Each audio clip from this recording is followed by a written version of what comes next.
Hello,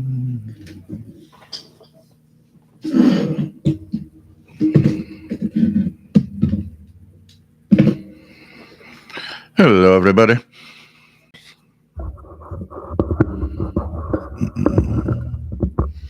Hope everybody's all right.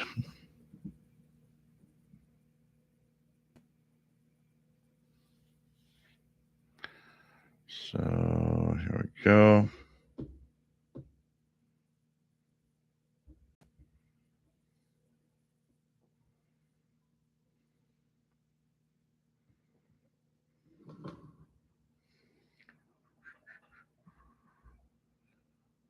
I'm gonna check that out here.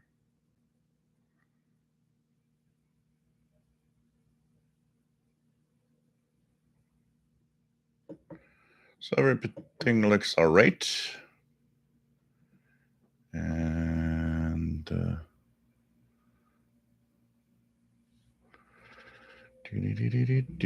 just gonna check out if everything it'll be fine here. Here's okay.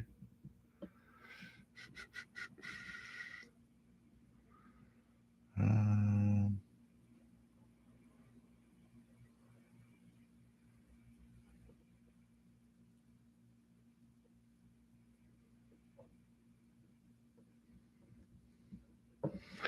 okay, here we go. Hello, everybody. Positioned a little different today because we're going to do a little something. We're going to play a little bit with the radios here. So I've got the Kenwood R5000 and the Yisu next to each other. So we're probably going to tune a little bit, compare a little bit of signals. So we're going to check that out. With this, we'll do it the best we can. And so hope that this is going to work well.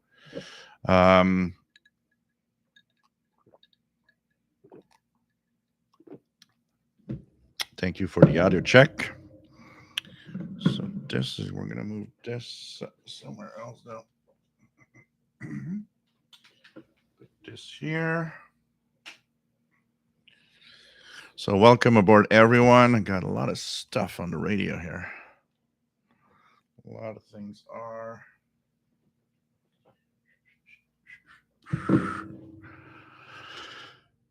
Okay, so let's start with this. So hey, everyone, and welcome to the live show.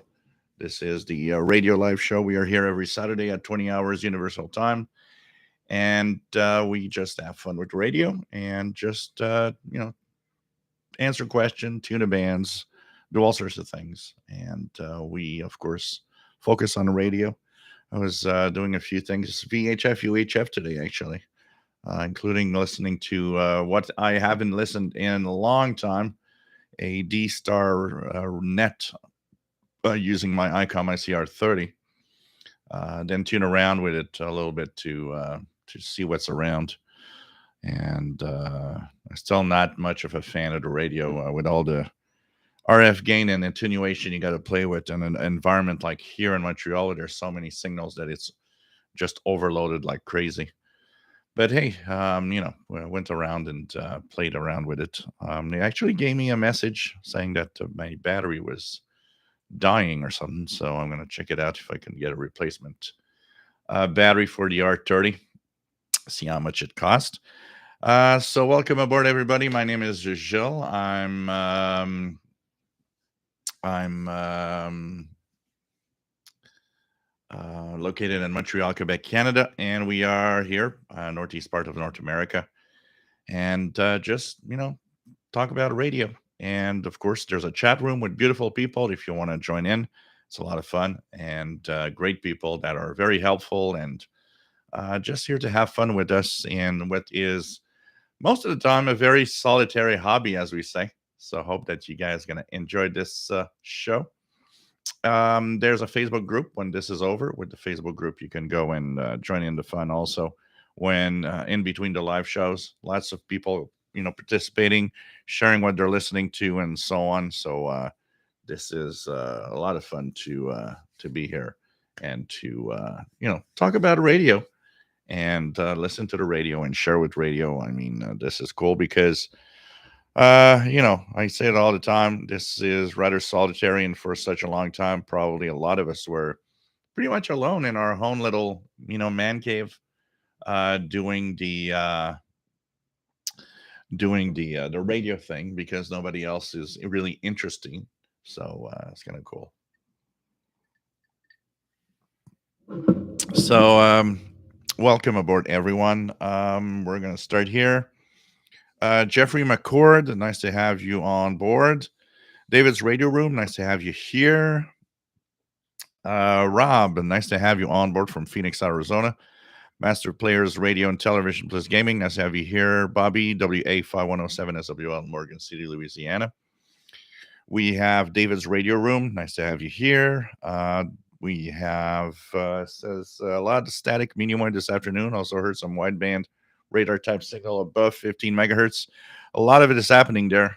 Noticed an increase, and might have to do with the fact that since the higher bands are really open due to the high solar activity, a lot of the radar signals are using high frequencies above 15. I've seen one as high as 23, 24 megahertz one day, which surprised me. I was like, wow, they're really, really taking advantage of the high frequencies.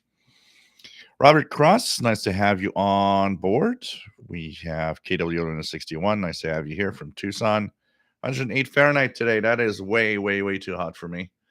Here we've been having a rather not that warm of a summer, but very humid of a summer. It's constantly humid, and had quite a lot of different places around southern Quebec that has some really heavy thunderstorms and flooding. So it's kind of a weird summer this year here. And today it's about mid 70s. Not too bad, mid 70s, and but very humid. Once again, very humid. I actually put the air conditioning on often at night, even though it's not that hot, for a simple reason. It removes a lot of the humidity inside the home because just with the air outside, it's so humid, it's crazy. Autism Radios and More channel, nice to have you here. We have Rotten Animal, nice to have you here. Nick Casarino, nice to have you on board from San Jose, California, N6 VOA. Nice to have you here, Nick. And in you, nice to have you on board from Bristol, the UK, M7CUN. We have John Beckham, nice to have you here from Northeast Florida. We have ManMax 2069, nice to have you on board. What else do we have? Let me check it out. Matt, nice to have you here. MDK2. We'll be busy, but no problem, my friend. It's always nice to have you on board whenever you're free. John Beckham says there's a lot of shortwave broadcasts in the 11,000 kilohertz area of the bands. Well, the 25-meter band is probably one of the most used international broadcast bands. If I had to put in order, what are the bands that the stations use the most? Pretty much 49, 31, 25, and 19-meter band are the bands that almost every station use at some point. 16-meter band is used a lot, but not everybody's using it. 13-meter band is a little more activity with the higher solar activity. It's interesting to see that there could be there's more stations using it, and there's the BBC using the 11-meter band, which is kind of interesting. And for the rest, 41 meters is used quite a lot too, but not as much. But there's a lot of stations on the 25-meter band. 11 megahertz is really one of the most used international broadcast bands, and it's enjoying some pretty good all-around propagation, even almost midday. It's one of my favorite bands. 25-meter band in the wintertime, 31, 25 are two of my favorite bands to go and chase some of the stuff that's difficult to hear sometimes in the summer. Um, what are we else? Tim Lewis, nice to have you on board from upstate South Carolina. Robert Varner, nice to have you here from New Jersey, KC2TEL. Joel Baker, nice to have you here, Joel, in Arizona. Long time watcher, first time on chat. Welcome aboard on the chat. Nice to have more people to enjoy and chat with others. Tivity Exter, ça va bien? J'espère que tu vas bien toi aussi. Nice to have you here from very close to Montreal. We have Greg Sharon, nice to have you here. The Catman, nice to have you on board from southeastern Illinois. We have Joel Baker says, I owe Jill so much for this hobby, this new hobby. Well, if you're enjoying yourself and having fun, that's what's important here. I can tell you that. DX Winger, nice to have you on board from southeastern Pennsylvania. Chuck Schreiber, nice to have you here. And 5 KVO from South Texas. We have Rob's radio channel. Nice to have you here. We have Doug Smith. Nice to have you on board. Jerry Weiskol. Nice to have you on board. Jerry AC4BT, upstate New York. Nice to have you here. Yeah, here it's mid to upper 70s probably. So you're probably enjoying the same type of weather we're getting here in Montreal today. Justin, nice to have you on board. I was wondering, how do I tune the Coast Guard frequencies on my Texan PL330? Well, Coast Guard frequencies, it depends what you want to listen to for the Coast Guard, but if you have frequencies of the Coast Guard that you can listen in and punch in on the radio or tune around, all you need to do is go to the frequency range and put your radio in upper sideband. Pretty much everything Coast Guard is upper sideband. Is there a specific thing that you're unable to do specifically, or you're just searching for the frequencies, or if you want to elaborate, Justin, with that.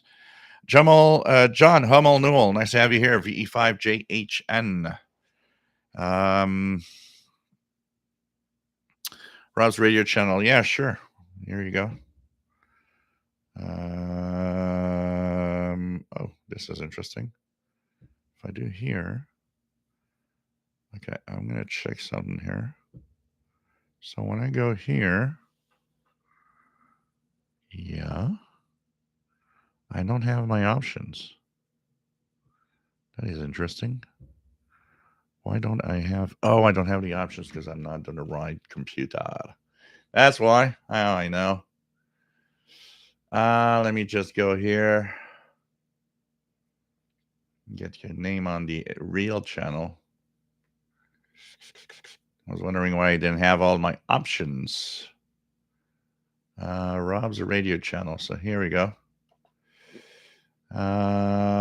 Moderator.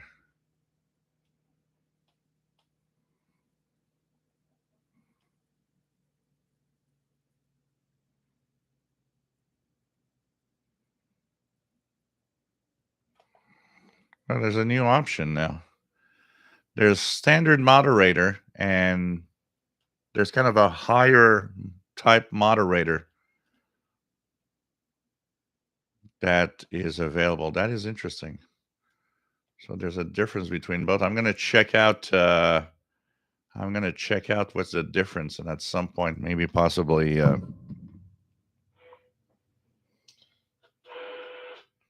both radios are on WWV 15 megahertz, and check out maybe upgrade some of you to the new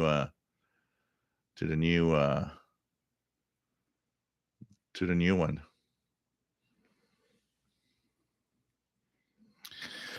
So let's continue down the list of names. Jean Arash, nice to have you here. Bonjour, bienvenue. Nice to have you on board. Tech Guy, nice to have you on board.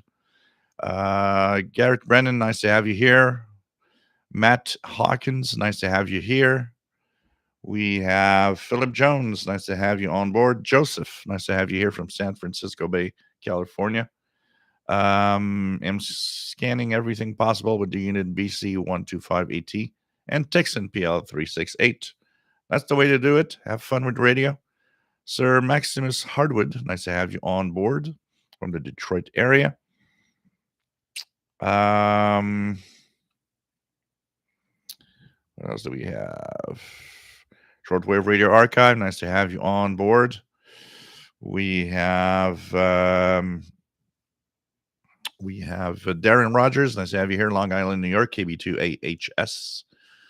We have Father David Good, nice to have you on board. Simon Templar, nice to have you here. VJ Radio, Paul AA1SU in Vermont, nice to have you on board. What else do we have?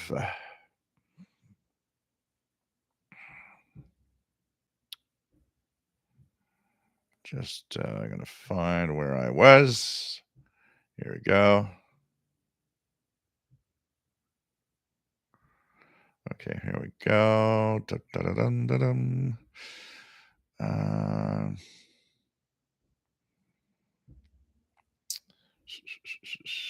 Brad Lowe, nice to have you here, Brad. K5BDL, and Peggy K5PFL in Texas. Nice to have you here. We have Glenn Danzler, nice to have you here from South Carolina. And it is nice to have other people to share the hobby. Absolutely. Francis Moore, nice to have you here from Birmingham, UK. Matt Hawkins, the best starter shortwave radio. Depends if you want to have single sideband or not, which is always best. If you buy one, I always recommend get one with single sideband. Then I would probably go to the Texan PL330, which is kind of the great, not too expensive radio that does it all and is pretty good. Pretty good.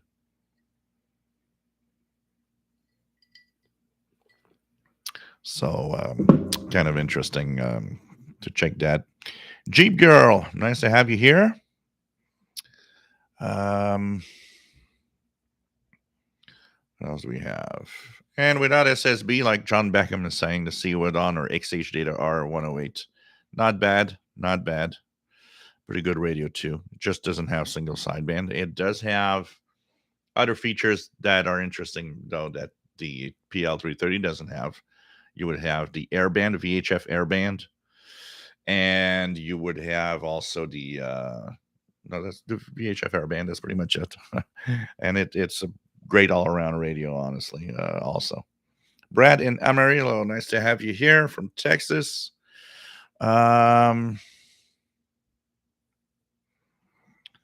We have Simon Templar saying during the week at work, as I have time, I listen to Radio Thailand 13750. Yeah, they switched to that surprised me that they switched their North American frequency from 15590 to 13750 with the high solar activity. 15590 is actually very good.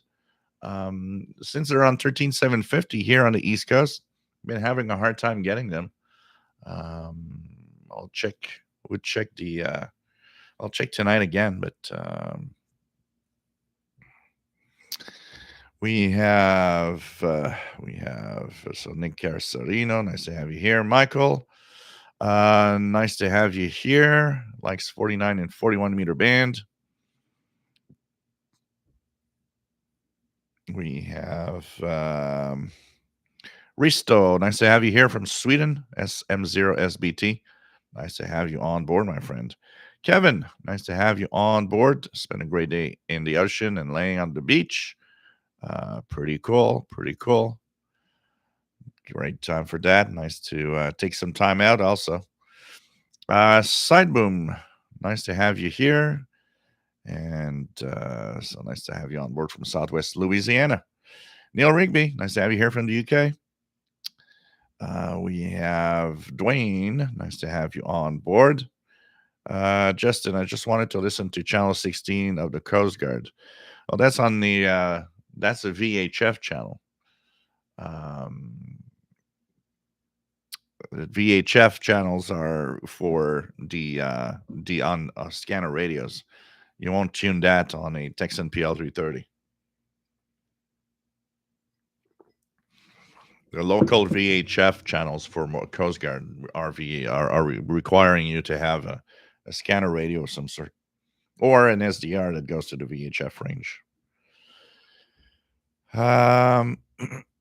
What else do we have? Let's continue down.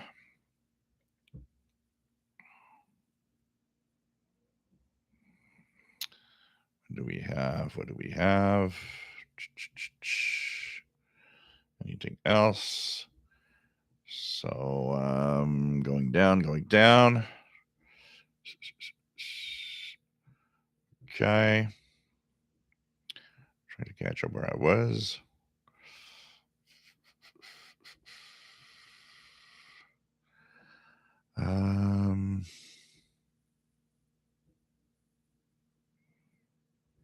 We have VE2FGJ. Nice to have you on board. With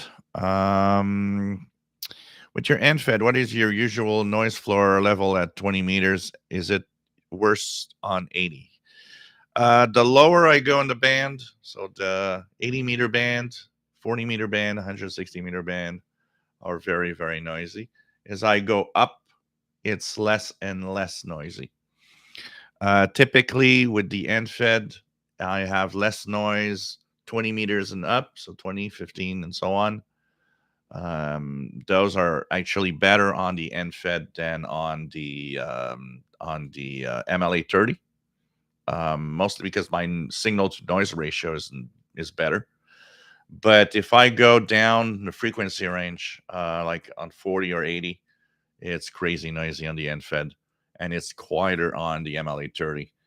And as an experiment that I did with Matt MDK2, where we did FT8 contacts with different bands, because we're trying to do all the HF bands on FT8. The only one that's missing now is 160 meters.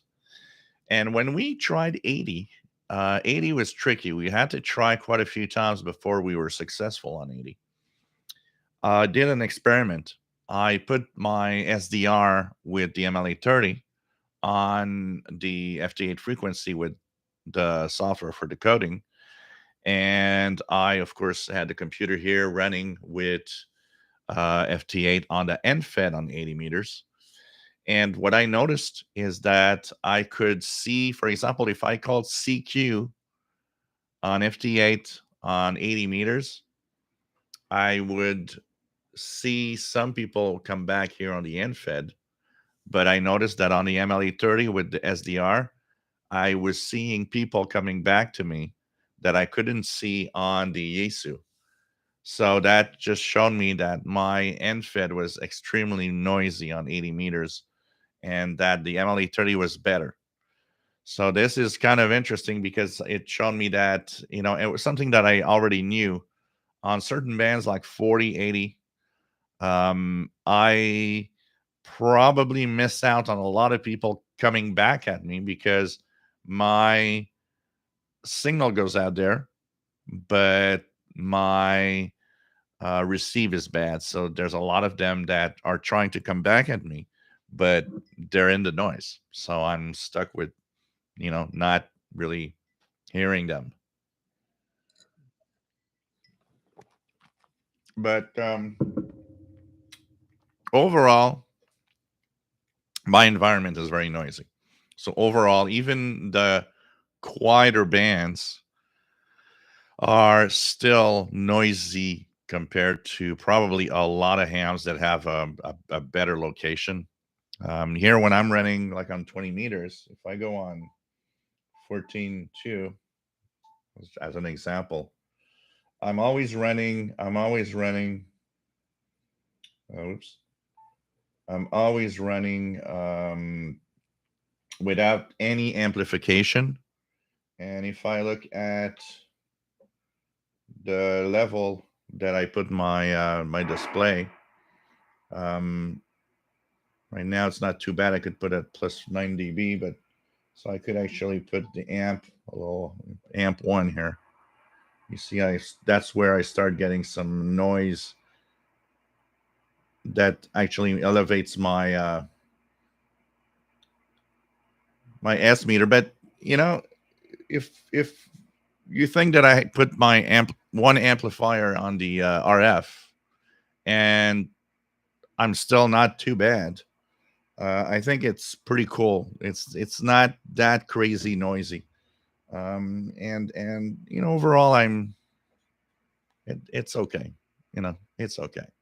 It could be better. It could always be better, but it's okay. But yeah, the lower bands are crazy noisy. 80 meters is a very tough one for me, unless you're really powerful to be over my noise floor. 80 is tough.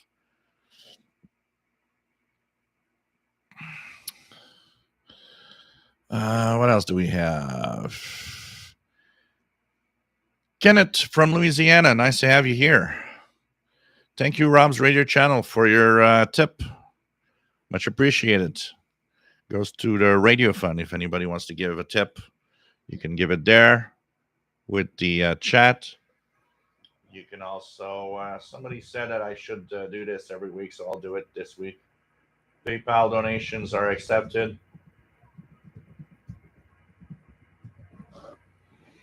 At that email address, if you guys want to give a little something.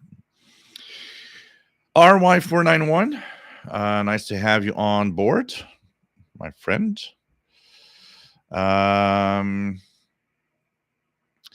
He speaks with music. Nice to have you here from Germany. Nice to have you on board. Cliff, nice to have you here. WD4OBP. Hello there, my friend. Nice to have you here. RJDA Dakota, nice to have you on board. I have an interesting recording of two different pirate broadcasts late last night, one following the other, and jamming is broadcast. Interesting. On 43 meters. That doesn't happen often. Most of the time, they're pretty respectful amongst pirates. So they rarely jam each other. It doesn't happen that often.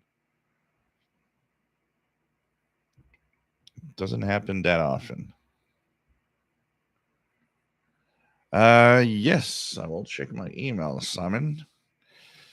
So, a couple of pics of station setup alterations. Let's check it out.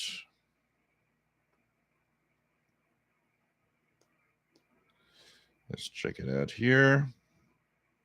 Pat, here we go. So,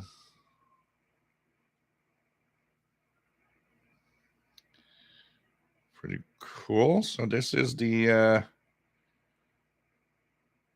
little change in the setup for our friend. So we have the picture here. Oops, a little there. And we have the picture down. So not too bad of a setup there. Pretty cool. Nice little setup to check out. And added BCT 50 scanners, and is BC9 is a Burcat 980 SSBCB. So pretty cool.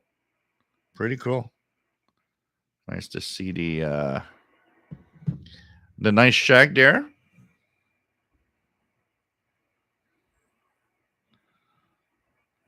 Mad Max will choose SSB over Airband any day. Pretty much the same here too.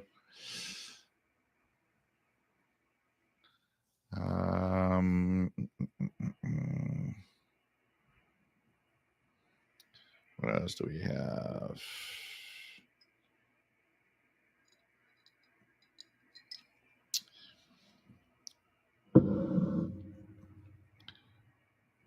So Rob Radio Channel, make another video next weekend. So checking and fixing radios. This is always fun to watch. It's like Mr. Carlson's lab when he opens the radios and starts to fiddle around with them. It's pretty cool. It's always pretty cool.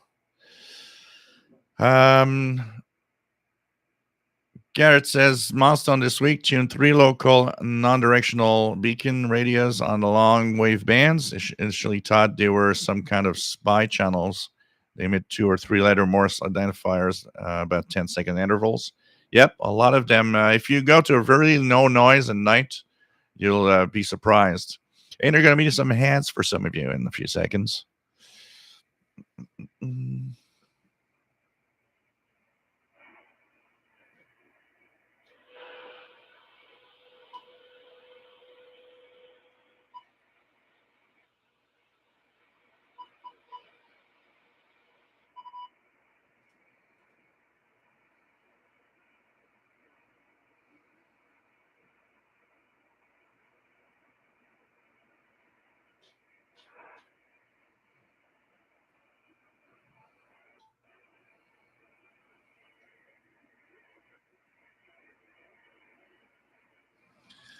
So it's interesting because I'm actually looking at my two radios. I put the amplifier on the Yaesu to the max, and on 14,220 meters, I could see my noise, my S meter moving up to about S5 to close to S6 on the noise, and on the ML830, my Kenwood, the S meter is at S8, higher noise there. So it's kind of interesting to see. So this is what's happening. S9, almost S9 at times, and the noise on the Kenwood, it's pretty crazy. So I could see that higher bands are definitely better, on my end fed. That's for sure.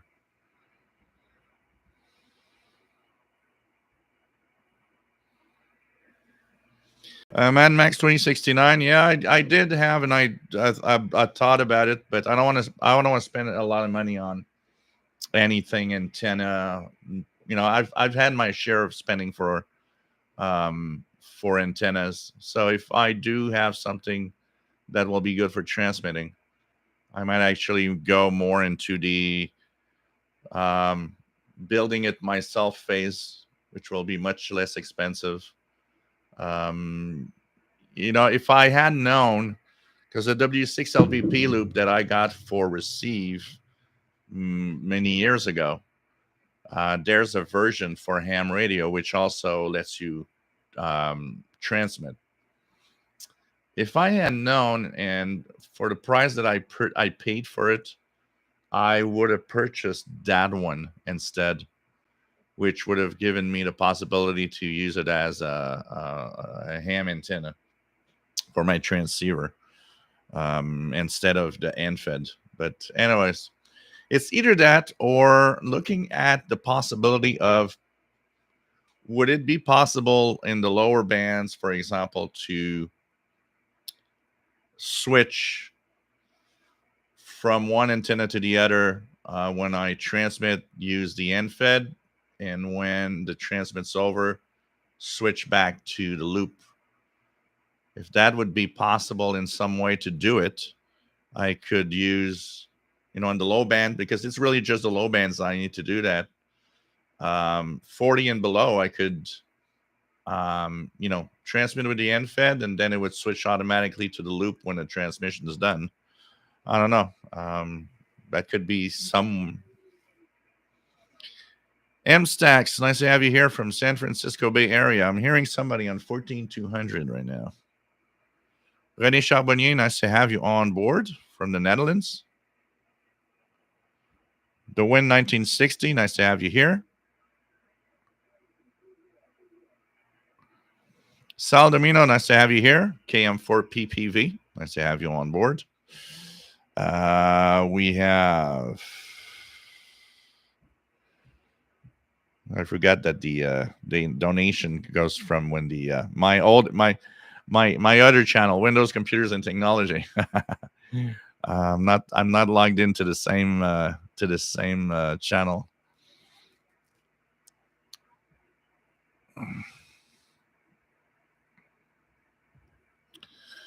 Not been around. Sal Domino says not been around. I have been doing a lot of Parks on the Air activations. Pretty cool. Pretty cool. I need to do something like that at some point.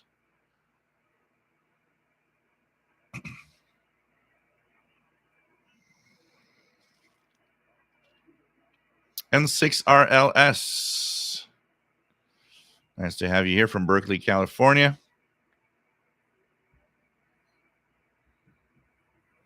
Southern Templar says the scanners are programmed with the U.S. Air Force and U.S. Navy UHF air frequencies. Cool. J. Roderson 69, nice to have you on board, my friend. Michelle Colette, nice to have you here. Says noise level on 20 meters is next to zero in my location. You're lucky. It's not the case here. You're, smack in the middle of Montreal. It's very, very, very tough. I was talking with Sheldon Harvey about this when we did talk about noise, and I said, I'm noisy compared to, a lot of guys that live in the little countryside with no noise around them. But for a guy that lives in the middle of the city of Montreal, I am kind of lucky because I know some people that are way, way noisier than me, to a point where just it would be almost impossible to do this hobby. So, I gotta be happy in my noise environment because I can still deal with it and still make contacts. But, obviously, that's why I want at some point to have a portable setup so that I can go and set up somewhere and where it's, quiet, and do like an afternoon or, an evening of ham radio operating, then come back home, stuff like that. So I don't know. I'm going to check that out. But yeah, here it's dreadfully difficult to, but hey, I can still DX and I can still hear some stuff. It's stuff, but it's not zero. So I guess, the thing is, I should be happy in where I am, basically, considering I'm in the middle of a city. It could be worse. So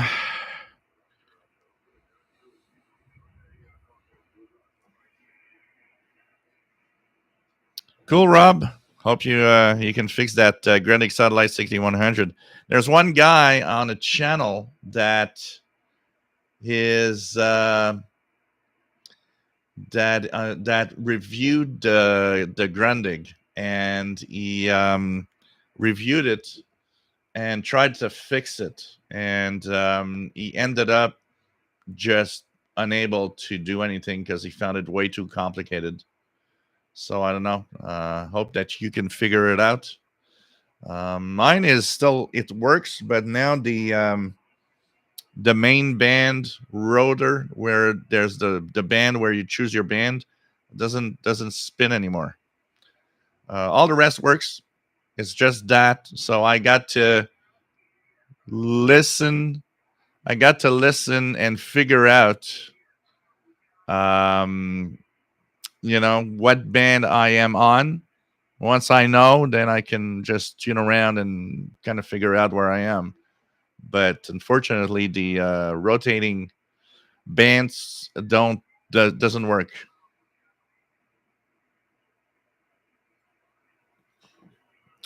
So it worked until, I don't know, 6 months ago, and I took it for a spin to tune around the bands, and it stopped. So I don't know. Maybe I should open it up and check out inside if it's not too difficult to difficult to fix.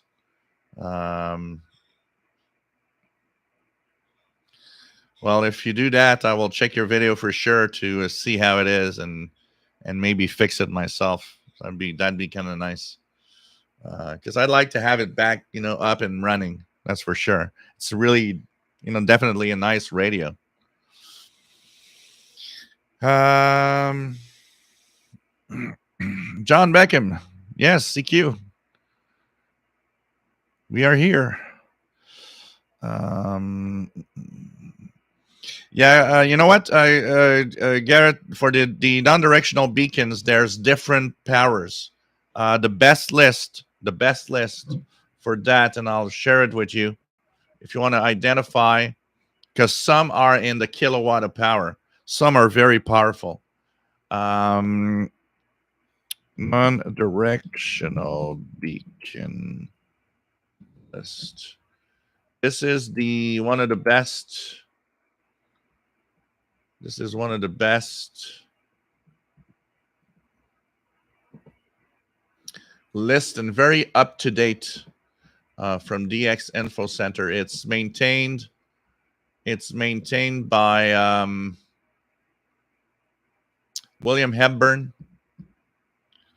and the size of the font goes with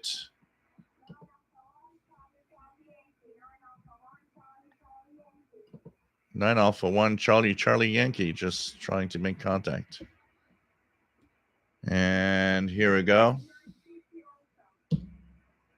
So this is the list if you want to identify, and also the ones that are decommissioned. He's very up to date with all the information. And you know what? If you do try at night a few times, you'll hear more than three. Go and tune around the long wave band in single sideband, very very slowly. If you go and tune single sideband very slowly, you'll notice that you have more than three. You probably have in that band several others that you'll hear from further away that are very weak, but the single sideband is going to help you kind of pinpoint that they're there.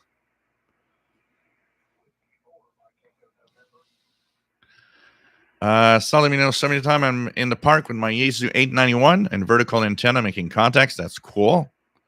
It's a great way to spend some summertime outdoors, honestly.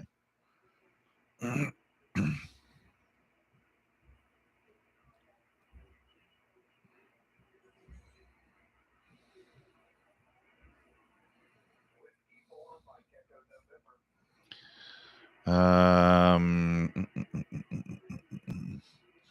Matt Hawkins, we can't answer to a question like that. Any good stations or frequencies to listen to for a simple reason.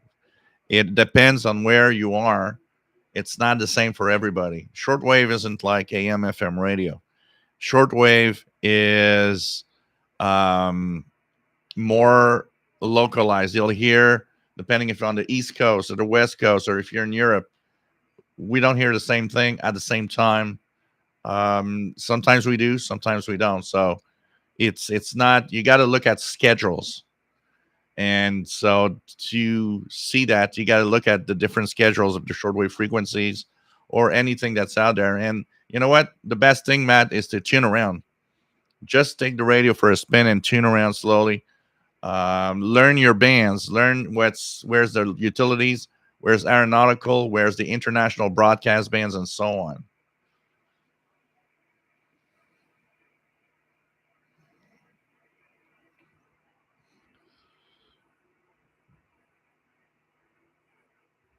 What else do we have? Let me go down here. I'm a little.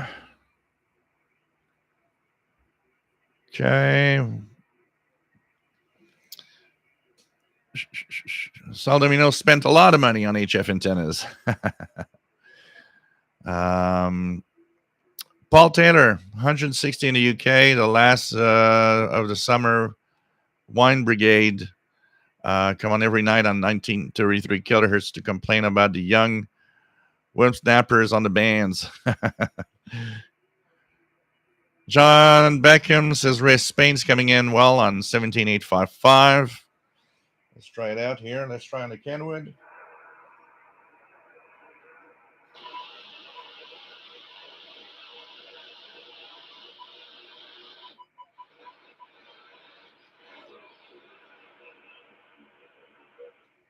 This is going to be an interesting test.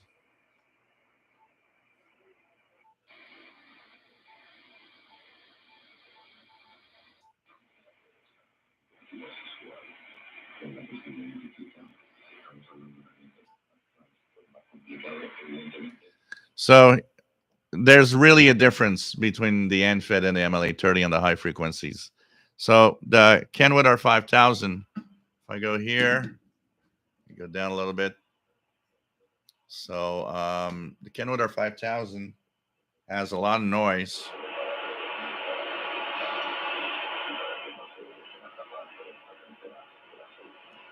and the Yesu is much clearer. If I kick in the digital noise reduction,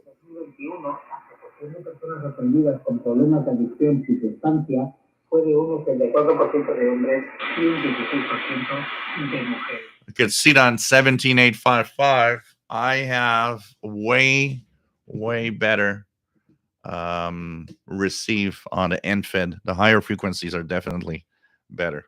So Michel Colette and La Baie Quebec. Yeah. Have we ever made a contact on some bands? I made a few contacts with if you do FT8, we might have. But one of the funniest thing, Michelle, is 6 meters. There's always a bunch of VE2s that are making contacts on 6 meters, or they're calling CQ. So when I work at home doing stuff, what I'll often do is leave the Yesu on 6 meter FT8 and just look at the computer screen from time to time, see if somebody's there, or if I hear, very weak, I put the volume very low. I hear a signal, and I think I made contacts with at least 50 different Quebec stations on 6 meters, because from time to time they'll pop up at different times of day and just try to call CQ, see if there's any DX. And I end up always replying back to them. So I'm using I'm using my infin on 6 meters. It's working okay. I get it that it's probably not the best, because I look at stations. For example, there's a VE2. There's like a ham that is, I don't know, 20 minutes from here walking distance. He's on 6 meters all the time. So I've been curious because he's on 6 meters FT8, and he's been doing a lot of, he's there almost every day calling CQ to see if there's some activity. And when there is some activity, I'm intrigued because I see the contacts that he makes. So what I do is I try the same station to see if I can also make a contact. And I noticed that he gets a lot that I don't. And we're not very far. So it's not a question of being, far away from each other. It's definitely a question of his setup seems to be better than mine in terms of at least transmitting and even receiving, because at times I see him making contacts with stations I don't get, actually. So definitely he's got a better antenna on 6 meters than I do.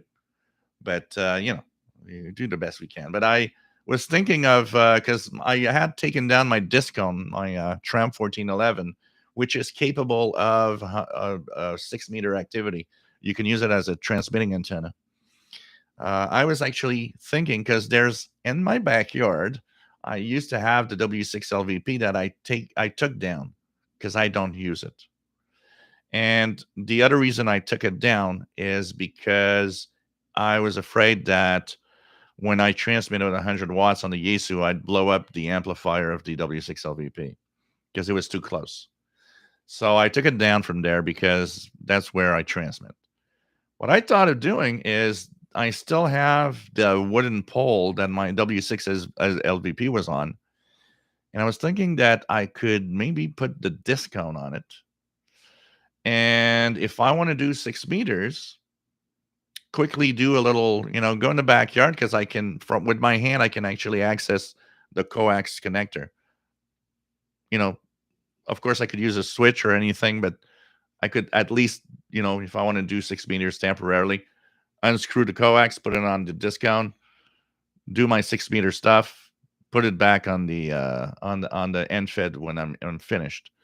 Because I was thinking maybe that would actually be better than the end fed for 6 meter activity, because it's supposed to resonate there. It's good for 10 meters. It's good for the discount I have is good, and it's rated to be good for CB 10 meters, 6 meters, and 2 meters and 70 centimeter for transmit and receive. So I would be curious to see how good it would be if I use it. So I'm gonna check that out because I'm intrigued at could it be better. The other thing that I saw this week, and that I've never been able. So I did make some contacts with it on 6 meters, by the way. I probably made in the last 2 weeks a couple of hundred contacts, including three from the Caribbean. I actually made an FTA contact with Dominican Republic, one with Aruba, and one with what was the third one? I think it was Bonaire. So this is kind of cool. 6 meter contacts, complete contacts at FT8. Of course, I'd like to do them on a single sideband voice, but it's kind of cool. It's kind of cool for 6 meters. So my setup isn't perfect, but it's getting me there. And I look at the PSK reporter page, and when I'm on 6 meters and there's some activity, I look where my signal is actually going. I think it was Tuesday. I just did maybe half an hour FT8, and I made some contacts. I made a dozen contacts maybe, and I could see that all of the East Coast, including up to Mexico, some of the stations were reporting my FT8 signal. So anyways, lots of stuff to do and lots of stuff to experiment with for sure. WF7I Umbrew, nice to have you here from rural Virginia. And says, just got a new PC running for the first time. Had to flash new BIOS, and then it came up like magic. Cool.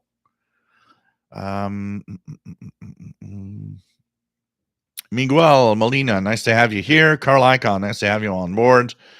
We have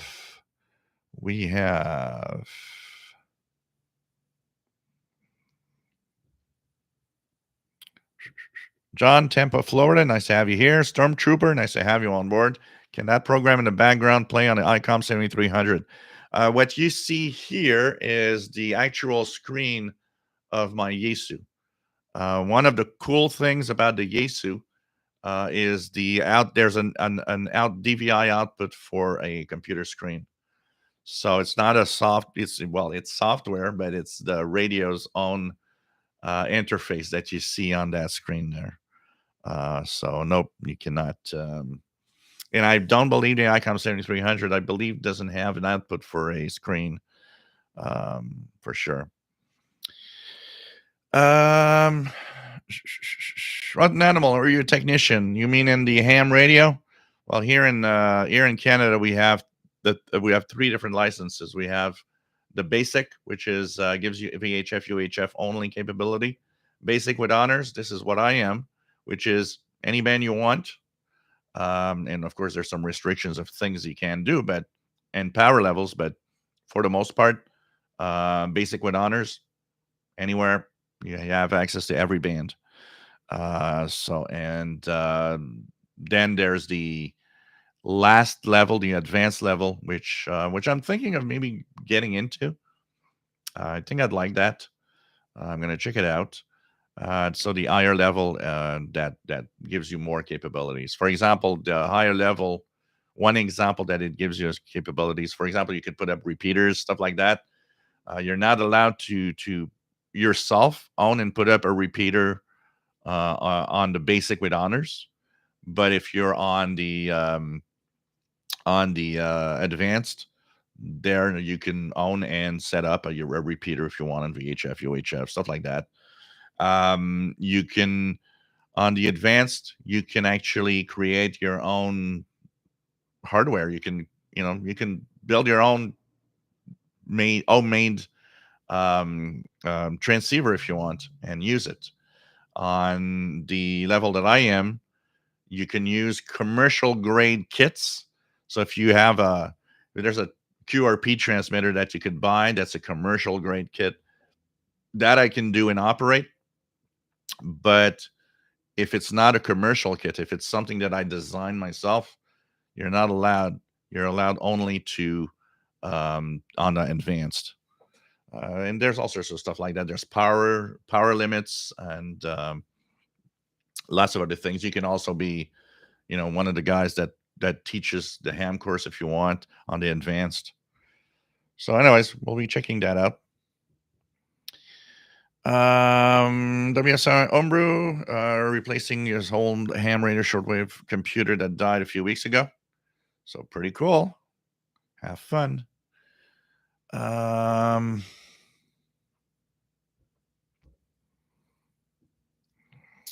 Stormtrooper. So yeah, like I said, Stormtrooper, you can't have that on the 7300. John, Tampa, Florida. Nice to have you here. Let's go down. Let's go down. John, I just refresh my computer, and there you are. Welcome, welcome.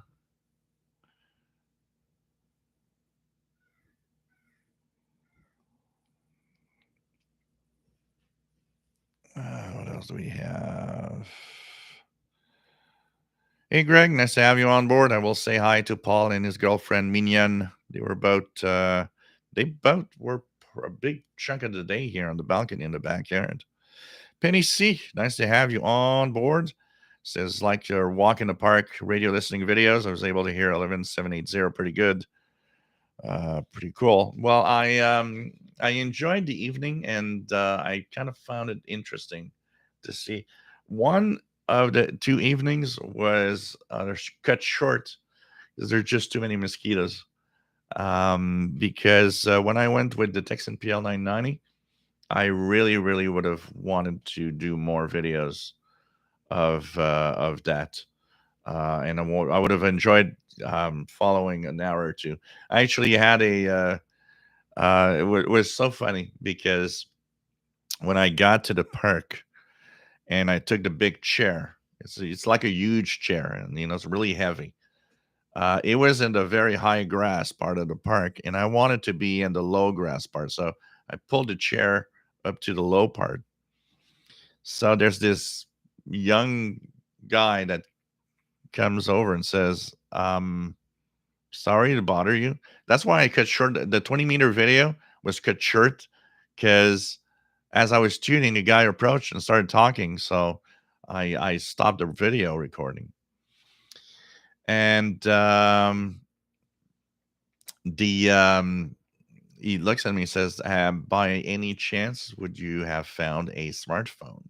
The guy actually sat down on the same chair, and the phone came out of his pocket without him noticing. So when he left, when I got there, he was gone. So I said, well, I didn't see your phone.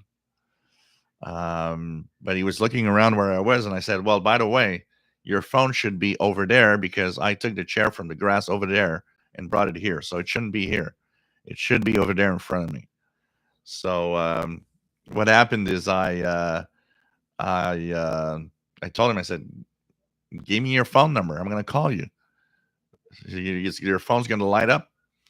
So he goes in that area, and I called his phone, and he just goes down, picks up the phone. He says, thank God it's here. He was so happy. I said, wow, you are a lucky man, because that phone could have just disappeared. Of course, if I would have found it, I would have, what I would have done is, I said, that's what I told him. I said, if you ever lose it, call your number, because I said, if I would have found it, I would have kept it with me, first of all evening, in case somebody comes over. But I said I would have kept it, thinking that maybe somebody's going to call to see if somebody has found the phone, and I would have given you the phone back. But you got to call your number. So the guy was lucky. The guy was really lucky. Salamino says, sometimes I tune WRMI and the schedule program does not jive with the shortwave schedules. Are they changing the schedules as they go? There's tremendous changes in WRMI schedules every single week. The best, and even that is not perfect.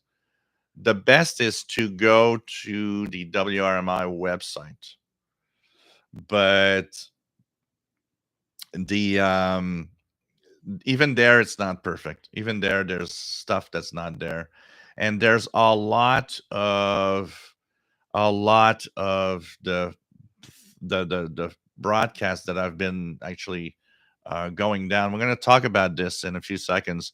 There's some ads that are going to be added for a couple of you. I'm going to open my drink while that happens. And I think it's still frozen. I think it's frozen. So there we go. I think there's part of it is frozen. Oh, it doesn't seem to be too bad now. Yeah, it's still part of it frozen. I can hear the ice in the bottom of it. So I know it's the which is the one Art Ice 7%.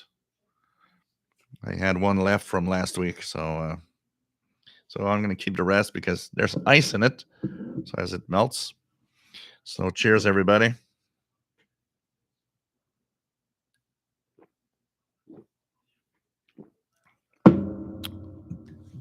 So as I was saying, there's a lot of changes on WRMI frequencies.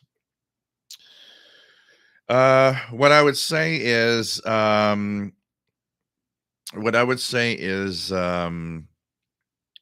to the WRMI website, but there is the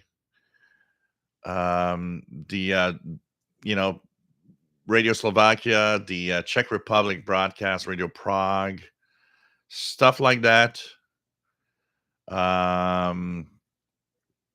Is kind of limited now. There's only one Radio Slovakia broadcast left. There's a couple that are gone. Radio Poland, Polish radio is now gone from the schedule. I was thinking that maybe if you guys want to do a little PR to help for the relays on WRMI, if you listen or like some of the radio broadcasts you hear there, take the time to write to the station because I think that they're slowly removing them, and like Radio Slovakia is removing them because they're not getting mail. And I've been listening to, because I think it's a great way to see how many people are out there listening. I've been listening to the mailbag shows of Radio Slovakia, Voice of Turkey, Radio Romania. We hear the same names every week, and that tells me that there's not a lot of people writing. So WRMI is a go on the frequency, listen to what's on at a given time, because things change all the time and really a lot. So Okay, Matt Hawkins, is the PL368 a good radio? Definitely is. The ETM scan is great. I would tell you one thing. I would tell you one thing about the PL368 that is fun is the fact that you will have that ETM scan that if you don't know where to listen to stuff, this is good for that reason. Because you can I can actually take mine. Mine is right here. I got one here. And by the way, you can buy it in the US from CountyCom. The CountyCom GP7 SSB is that radio, the PL368, and they actually changed the antenna for a sturdier stainless steel antenna.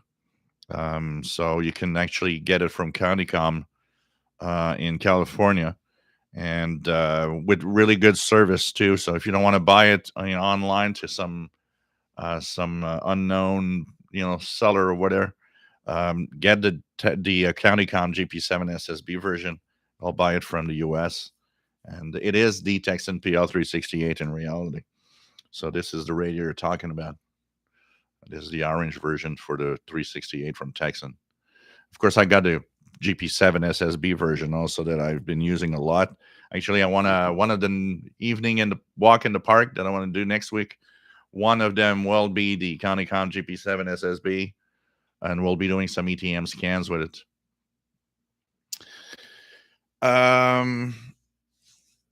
What else do we have? Rotten Animal says, my girlfriend used to teach ham courses, retired telecommunications tech. Cool. VE3FAL, no, Fred, nice to have you here. Says the FT8 has been hot as heck here in EN58 last week's. Only around 25 watts. Had severe thunderstorms tonight earlier.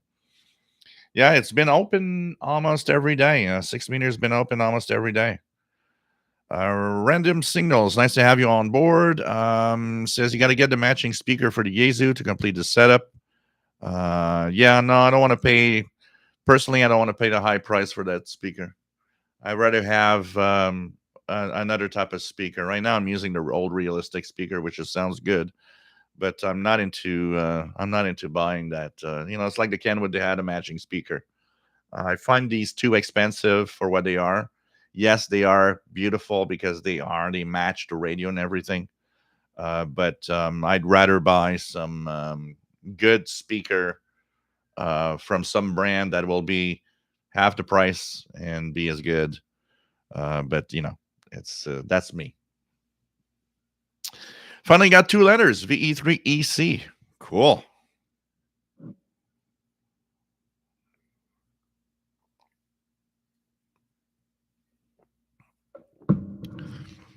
Blogger I just ordered a used PL 990. Going to sell the PL 880.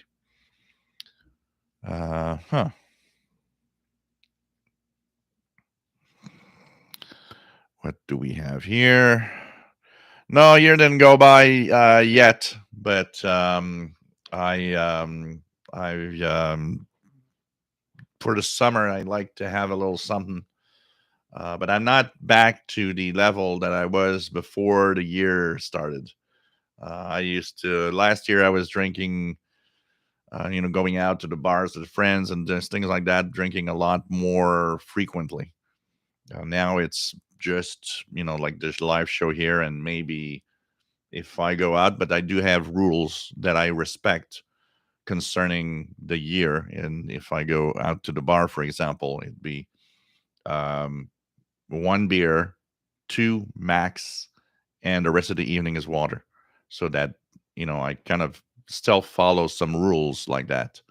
But like the first drink that I had was not alcoholic; it was just cranberry juice and water.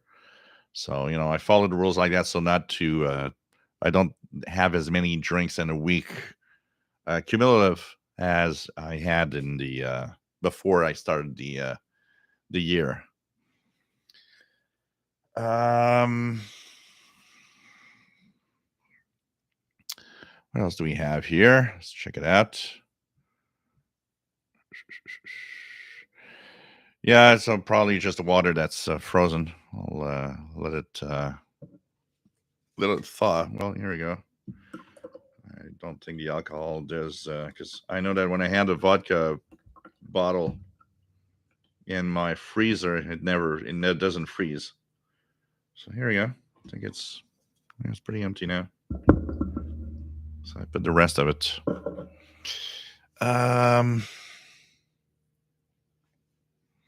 Yeah, RJ Dakota, like you say, never really stays much regular on WRMI. George Peck, nice to have you here. What else do we have?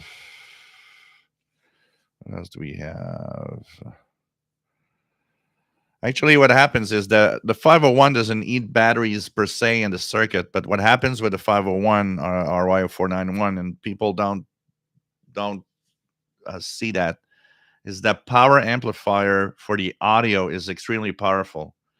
So what happens is that is what will take the most off, especially if you put it at high level of audio. And if you buy other batteries than the one that they gave you with the radio, which I have here, I have other batteries, because I have an external charger. You get a lot more than 4 hours per battery. I would say I get at least with both batteries, if I turn it on at 10 in the morning, I probably go up to midnight. I easily get 12 to 14 hours total with both batteries. And an external charger, because I don't like charging within the radio. I find that it doesn't seem to charge it to the peak of what it should be. Sheila from Belleville, Ontario. Nice to have you here. Captain Dave C. What do I think about this Ziegu G90? I don't have one, but everybody that does loves it. So I would guess that it's pretty good. And it's actually one of the eventual purchases that I want to do. Get that for a portable operations. That'd be kind of cool. So that definitely is something.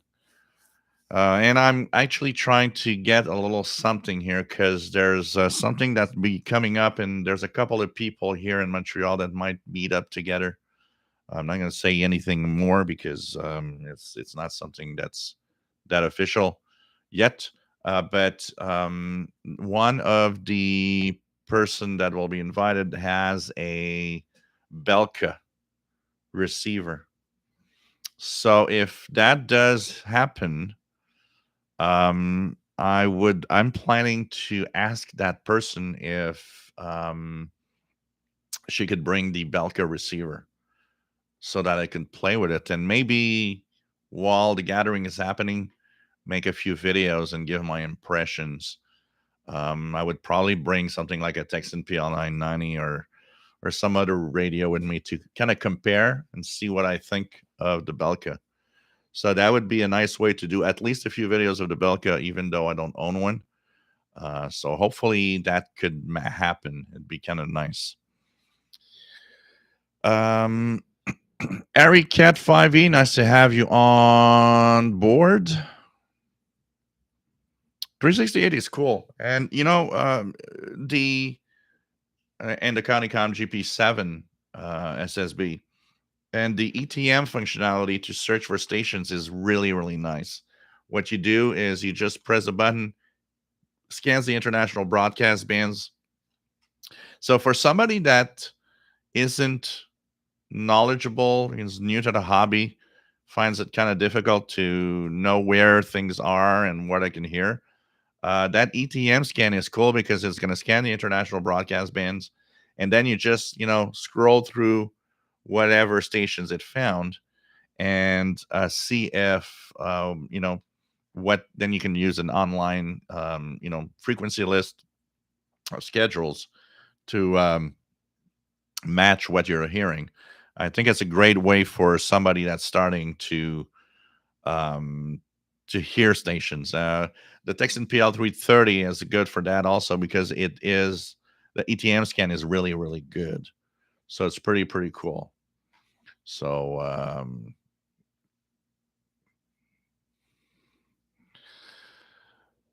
Ricardo S, nice to have you on board from Portugal, my friend. Um, Pretty cool to have everybody here. So let's go down here. Let's get down. Others out of Crafter's Kitchen. Nice to have you on board. Whiskey and Tea, W1TEA. Nice to have you here, Kevin. Just about a Ratty RF75A working through the manual. Anything I should worry about? I've seen that radio. I don't own one or tested one, so there's really not much I can tell you. Go through it, and I guess take it for a spin. See if you receive stuff. That's for sure. Ron C, bonjour. Nice to have you on board. Bienvenue.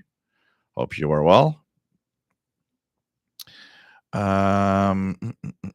Rob's radio channel. Can you guys pick up BBC Radio Scotland AM 808?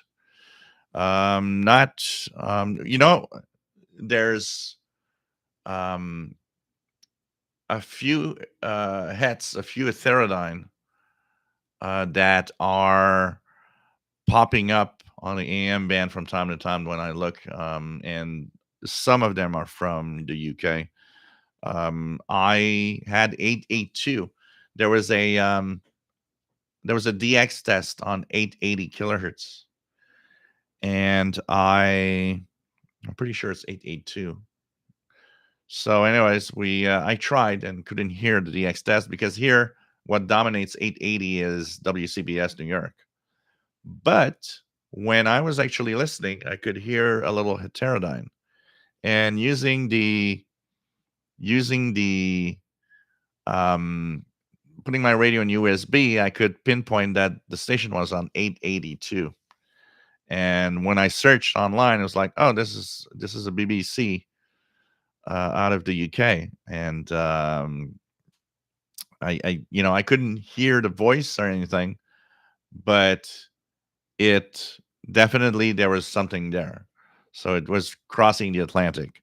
So I would guess somebody far away of the CJD station here, not CJ, WCBS, sorry, that doesn't have a problem with that station and has a great setup with low noise, could probably fetch it at some point.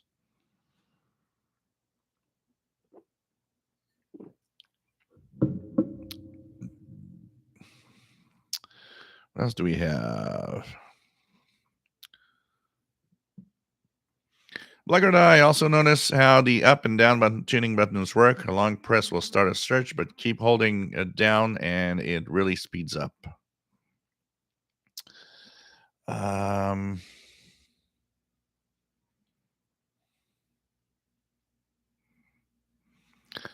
my Tech SP325 rock solid, or is it the MLE 30 plus? Maybe both. I think it's a combination of both, probably. Ron. Dan V, nice to have you here from Ohio and 8WJZ.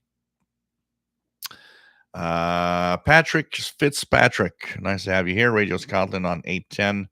Medium wave frequency are all divisible by 9. Yep. In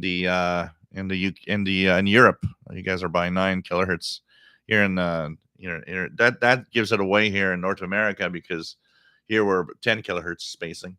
So when we hear or see a little something in between, we know that something's coming out of either Europe or it's not from North America, at least.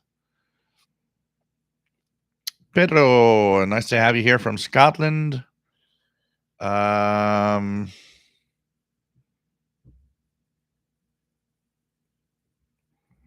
else do we have? N6RLS, are the Canadian ham license practice tests online? Wondering if I could pass. I'm extra class in the US, but wonder if Canadian tests harder than in the US. From what I heard, the Canadian test is harder. It's 100 questions. If you want me to share, if you guys want to try it from somewhere else, because now it's not totally fair, because some of the tests you'll have, some of the questions you'll have are on Canadian regulations that could differ from the US or your country. But for the most part, let me just check if I can find them and share them here. Oh,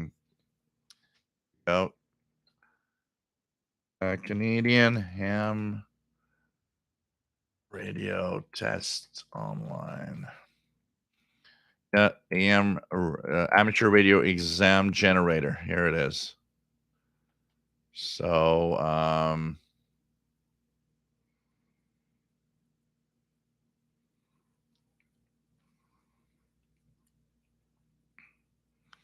you got the advanced and the basic study.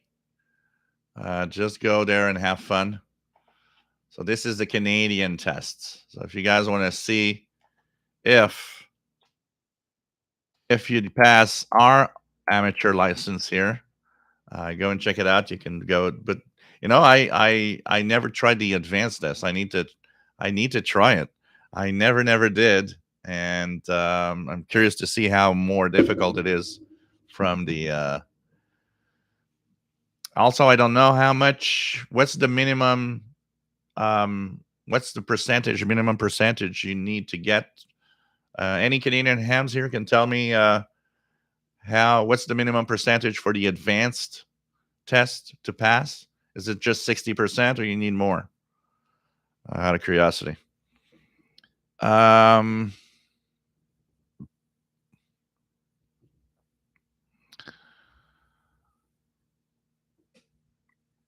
What else do we have? So, yep, Greg, I'll say hello to Paul the Cat and the girlfriend. Absolutely. Mickey Delmage, nice to have you on board from a hot, Sherwood Park, Alberta.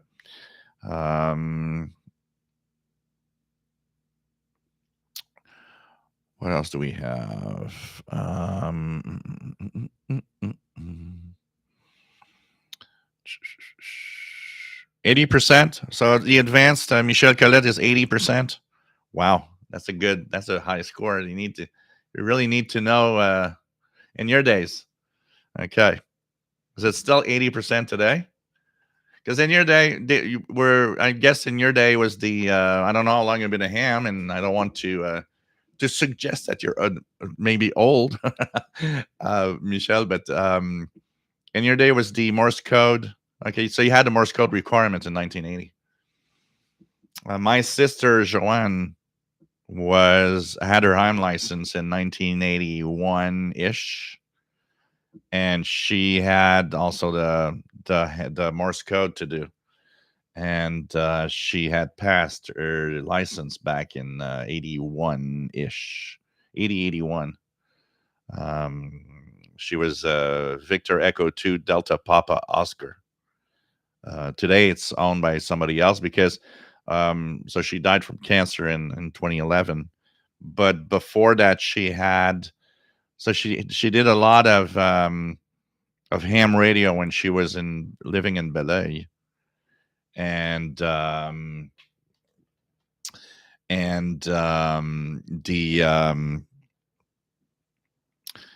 what happened is that when she moved to Saint Jean Baptiste, she didn't never set up a station after that. And what happened is I guess it was around 1995 ish. I remember we were talking together, and she said, "Oh, I got to renew my license because back then you had to renew the license. It wasn't like today. Today you got it for life now, but back then you had to renew." And so she was like in her last chance of you got to renew or you're going to lose your call letters and use your ham license. And finally, she never renewed, and eventually, well, somebody picked up her calls or call letters back in the day. But yeah, so it's different. I don't know if let me what's the minimum requirement? I gotta check that out here. Amateur Radio Canada Advanced Minimum Pass. So, advanced examinations is 50 questions. The pass mark now today is 70%. So you need 70% to do it today. That is kind of interesting. 70%. You guys gave me the idea that I'm going to, when I have a little bit of time this weekend, I'm going to actually go and answer the 50 questions, see how much I get. What's the percentage I'll get? It'd be interesting to see that. Kind of interesting here.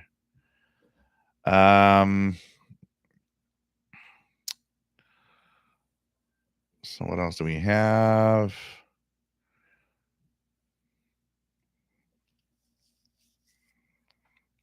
What else do we have? So it's 70% today.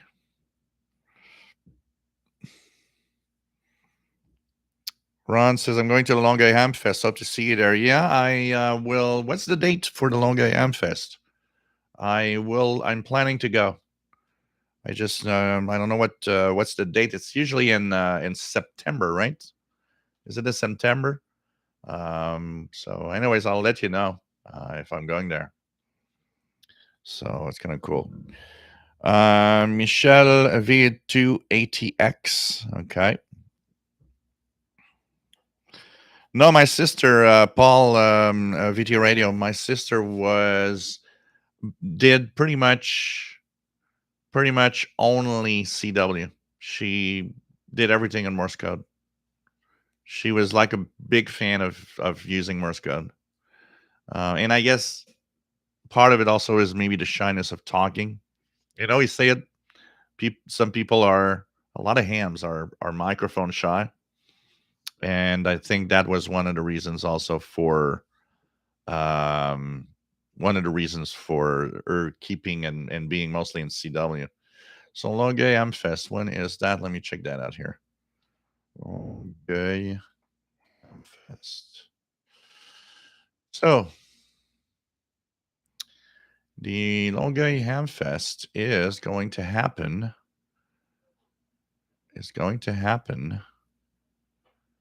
Now this is old information here. That one is October Hamfest. All right, check it out here.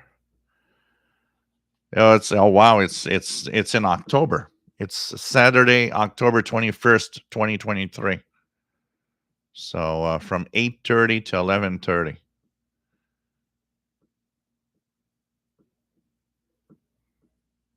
So this is October 21st.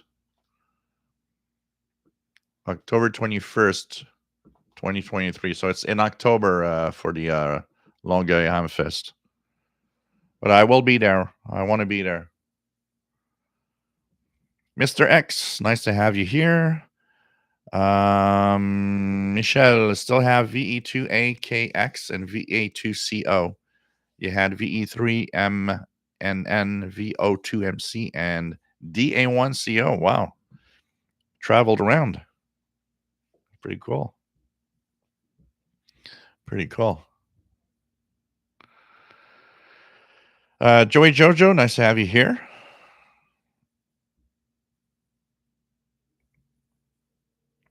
Shelly, nice to have you here from South Central Pennsylvania. Mike WX50, nice to have you on board from Northwest Arkansas. TV Ostrovsky, nice to have you here from the Canadian prairies. I want to check something here, guys. If you guys want to hear a Russian RTTY number station, 14881 in a minute.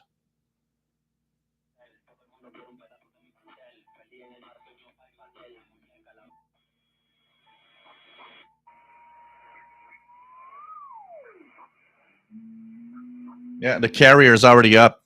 14881 upper sideband. You guys should hear a carrier. Try it on the.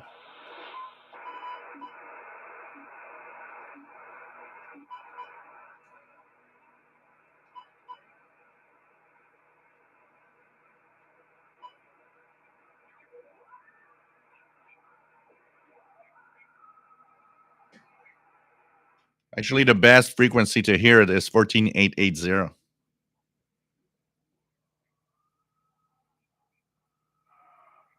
I'm hearing it on both the Yaesu and the Kenwood.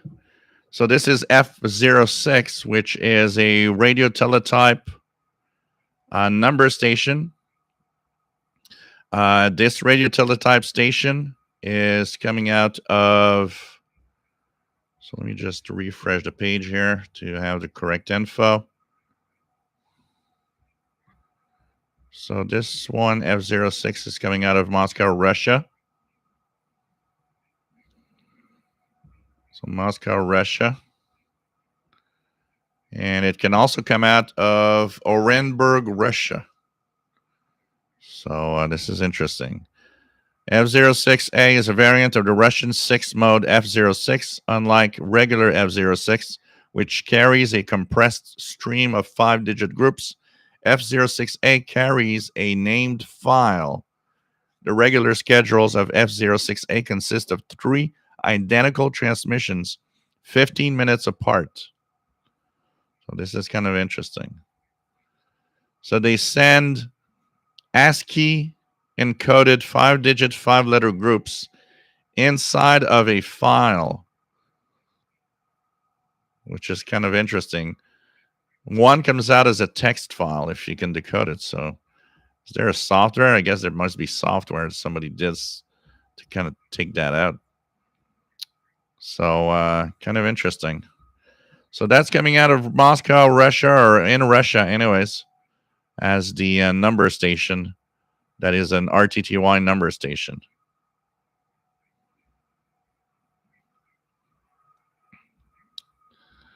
So what else do we have? So TV Ostrowski, nice to have you here from Alberta. Take care, RY491. VA6BED Don, nice to have you here, and says, "Yep, the 70%. That's what I just found on the website." I'm gonna, out of curiosity, I'm gonna go and do it a few times, see what grade I get with the knowledge I have. I'm not expecting to pass it, but who knows? Chris Barnes, nice to have you here. Receiving in Australia, faint, but it's there. Joy Jojo 14880 sounds like a Geiger counter. David Bennett, nice to have you here. Getting a tone 14853, but nothing else.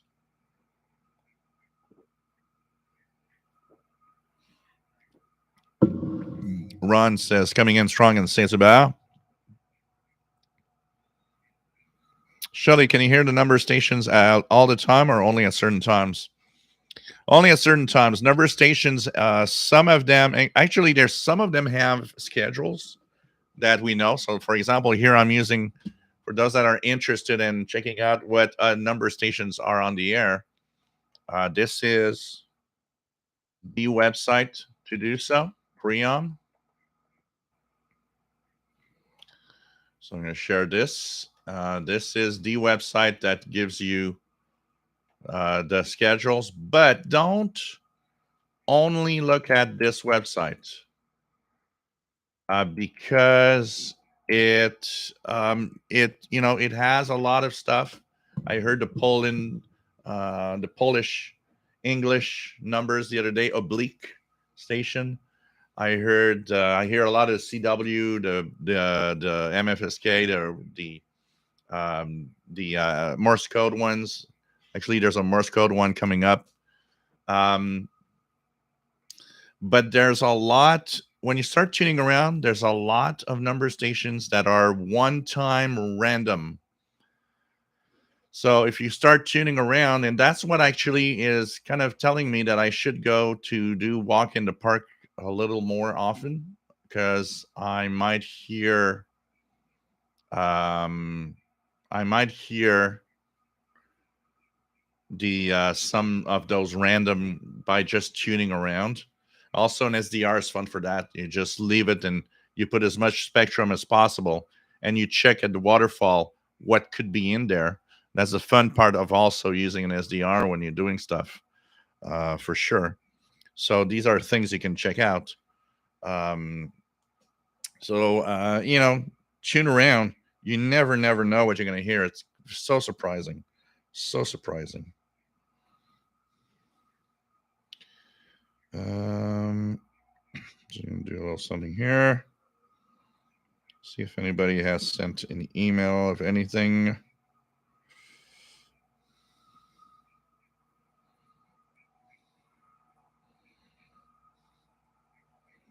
Okay.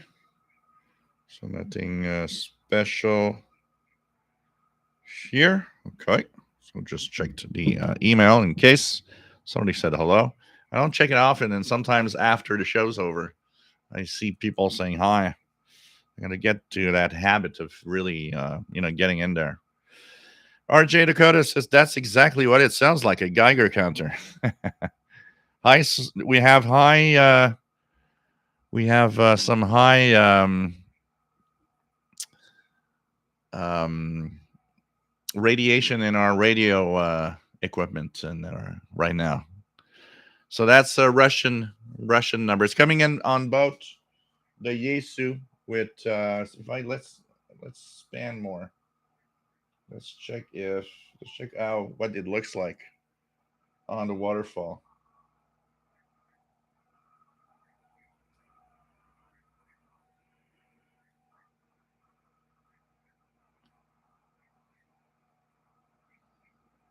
Kind of interesting to see what it looks like. You can see the bits of data. Whoops, you don't see the bits of data here. Oh, here. Let me just take this off. So this is what the signal looks like here.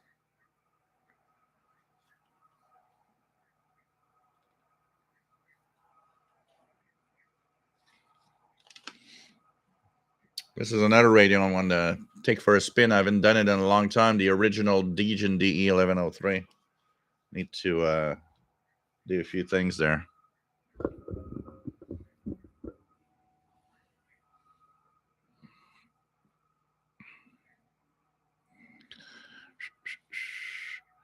Um, Ron says, I use my PL330 to scan my Ethon Executive 6 in the department. Still great receive. Sean Arash, what number stations are used for? Who transmits on them? Spies? So number stations are basically of all sorts. There's spies. There could be a possibility of spies. So sending secret messages to spies in the field. And, it's a great way because you can just use a portable little radio in the middle of nowhere, decode whatever message you need to decode. And then, nobody ever knew you were there and listened to anything. So there are definitely some spy messages in there. And the other thing is it a lot of them today, I suspect, are more like from embassy to embassy. If you notice, when you go near embassies, they tend to have a lot of antennas on top of them. So it could be secret messages being sent from an embassy in Moscow to some embassies somewhere else in other countries with all sorts of information they need to send out. But it's all of that, from the spy in the field somewhere that's receiving instructions to, you know, embassies getting all sorts of information that they're, to the, especially there's target areas also. So, for example, that F-06 is targeted more towards Europe, I guess. But the and then some are for North America, like the Cuban numbers. Some of them are for North America, and there's a lot for Asia. So there's different target areas also where the information is sent out.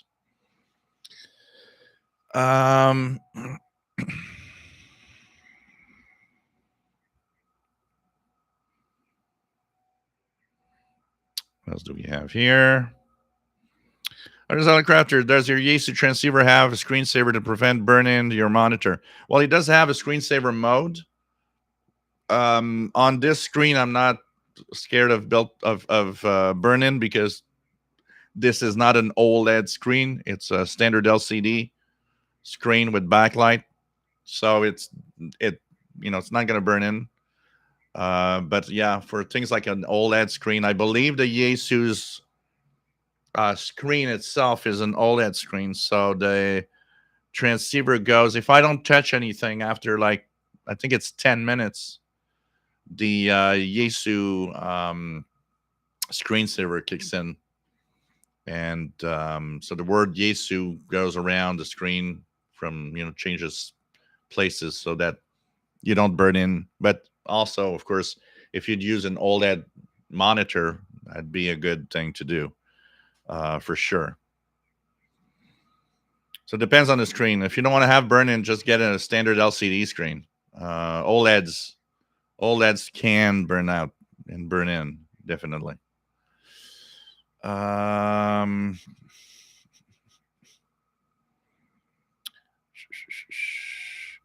Random Kid, the number of stations are reading lottery numbers. I just have to figure out which one is the right.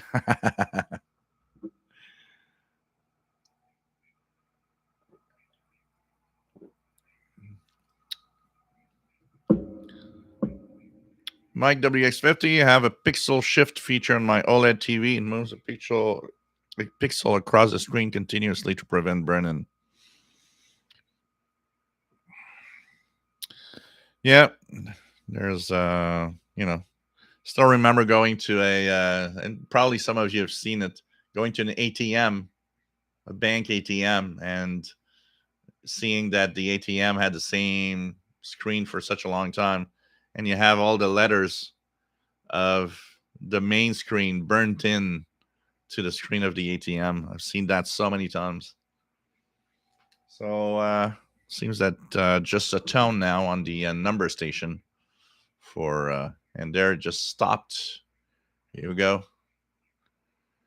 The next station now will be the HM01, which is the Cuban numbers in 17 minutes. Francis Moore, been checking out Kiwi SDR from a local member here in the UK. Paid a small donation to the provider, but well worth it. Using alongside with SDR Uno, opened up a whole new world of listening. So cool. Yeah, Kiwi SDRs are fun. There's a lot of stuff in there and a lot of Kiwi SDRs have a lot of really cool functionalities that let you like decode DRM or even a lot of digital modes.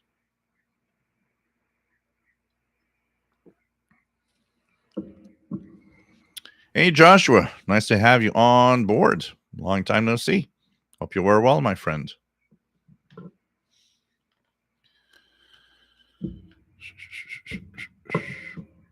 Mad Max 369 LCD screens have around freeze to the point where they're getting pretty much perfected, and even then, there was nowhere near the burnt in of a CRT or plasma or OLED.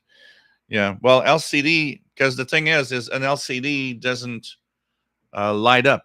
An LCD is like what you see in your text and radio. It simply changes, from off to on, basically, in with the transistors. So it doesn't have anything to burn really, because it's really a backlight that sends light to have you see what's on the screen. It just switches that um, that crystal, that liquid crystal. It just changes its state. So technically, an LCD screen doesn't have burn-in, but an OLED does, because the OLED is each pixel is its own little LED, and what happens is it doesn't necessarily burn in. What it will do is dim. So if you leave it with, say I have on an OLED screen that big number of frequency here all the time, 24 hours a day, there on an OLED screen, that part will burn out faster than where it's dark. So that's the problem of those. Maybe over time we'll find some, but we don't notice it. But when every LED dims over time. So here, for example, on a screen like this, which is an LCD screen, the major problem, if nothing goes bad with the circuitry, the major issue that it's going to have is that the whole screen will slowly dim over time as you use it. So it's like big, if you got a big screen LCD TV, what's going to happen is that you're going to have the TV dim slowly over time. I had that with one of a Sony LCD TV that I have here that's like 15 or 16 years old. It's dim today. It's dim. I have to put the lighting in it to the max, to have it, in darkness it's okay, but in a very bright room, you can see that it's starting to get dark. And that's because the lighting, in the case of a screen like this, is the LED lighting panel slowly gets, as time goes by, it just gets dimmer and dimmer.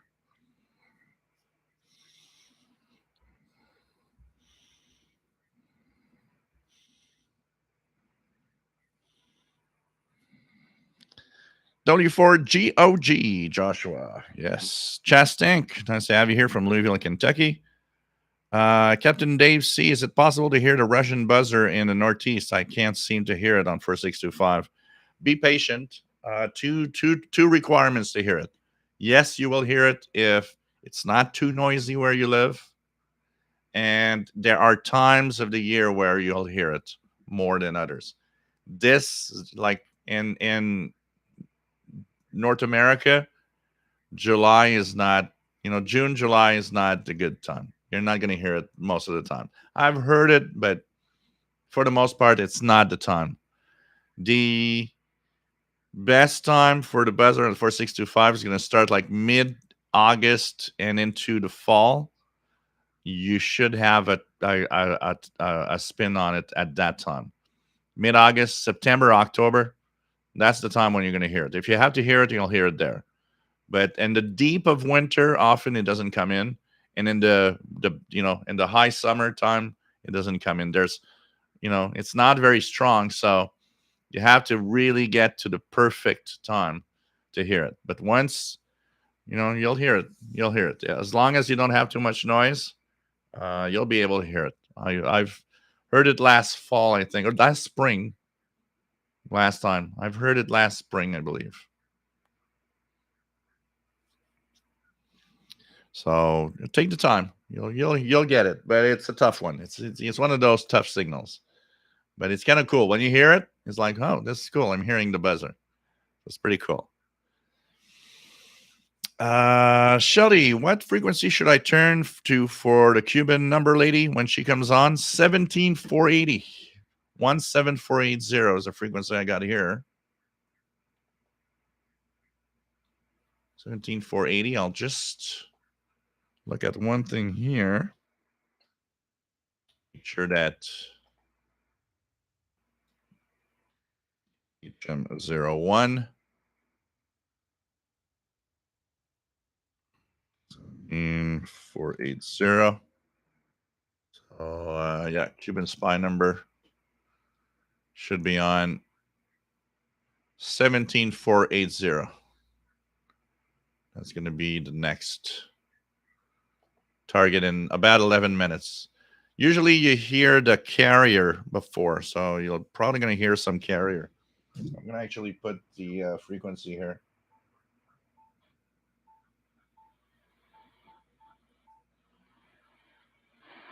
So right now there's nothing. I'll take the span and put it to 500. There we go. Lower this.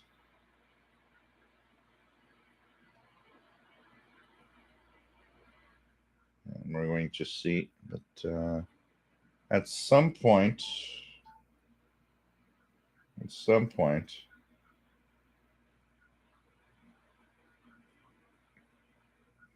you'll hear the carrier just at least a few minutes before.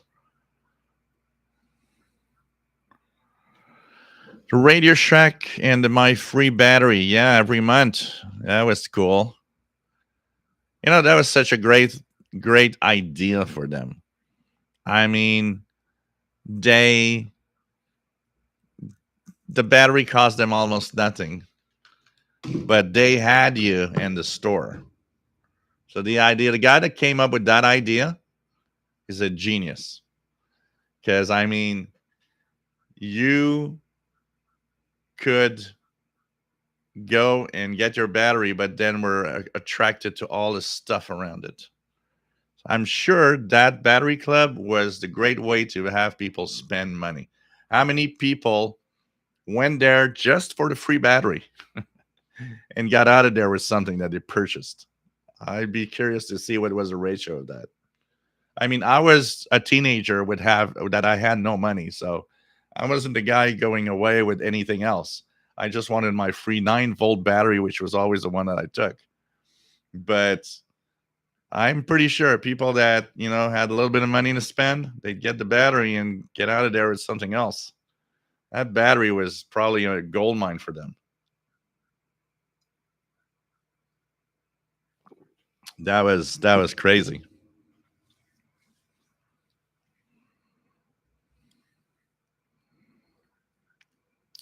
Um,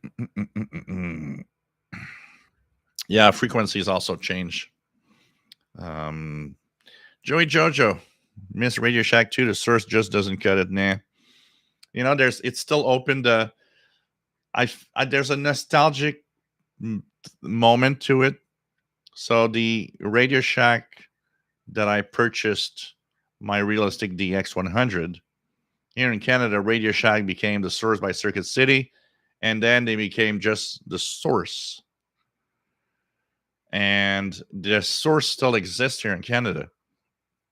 And the exact location of the Radio Shack, which is today the source, and does have the same walls and look. It just doesn't have all the gadgets and all the cool stuff of the past. Still exists here. When I go to the shopping mall, I can't help but just like, I don't buy anything anymore because there's nothing interesting there, but I can't help but just go in for a spin, just look at the stuff a little bit, even though today it's very mainstream. But it's the same location and the walls are the same. There's kind of a feel to it. When I get in it, part of me kind of, remembers some of the cool stuff I had, as a teenager in the 80s going to Radio Shack. But it's sad that, what it became is crap,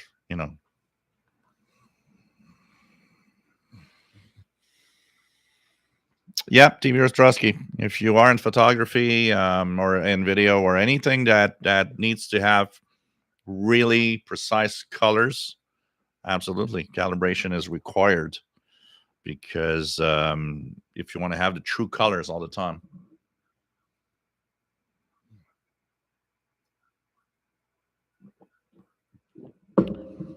Man, Max, the heat generated from those older LCD is part of the degrading. Yep. The type of backlight used from them years ago before switch LED. Yeah, because there's a lot of LCD screens. I remember my old Acer 20. I had an old Acer 24-inch monitor that I paid a dreadful expensive amount for. It had a neon tube. That was what was used back then. A tiny neon tube at the top was giving all the lighting, and that also dimmed over time. And the more you wanted bright, the faster the dimming would happen. Actually, so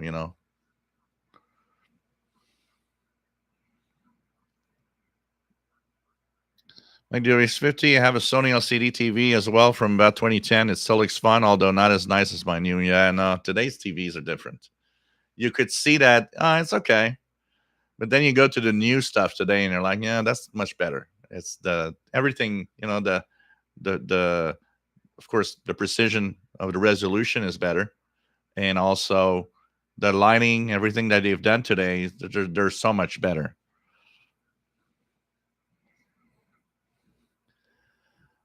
That's why, Greg, the world is scary. That's why you listen to your shortwave radio. That you just in your own little bubble and you don't get in trouble. I like that. It rhymes.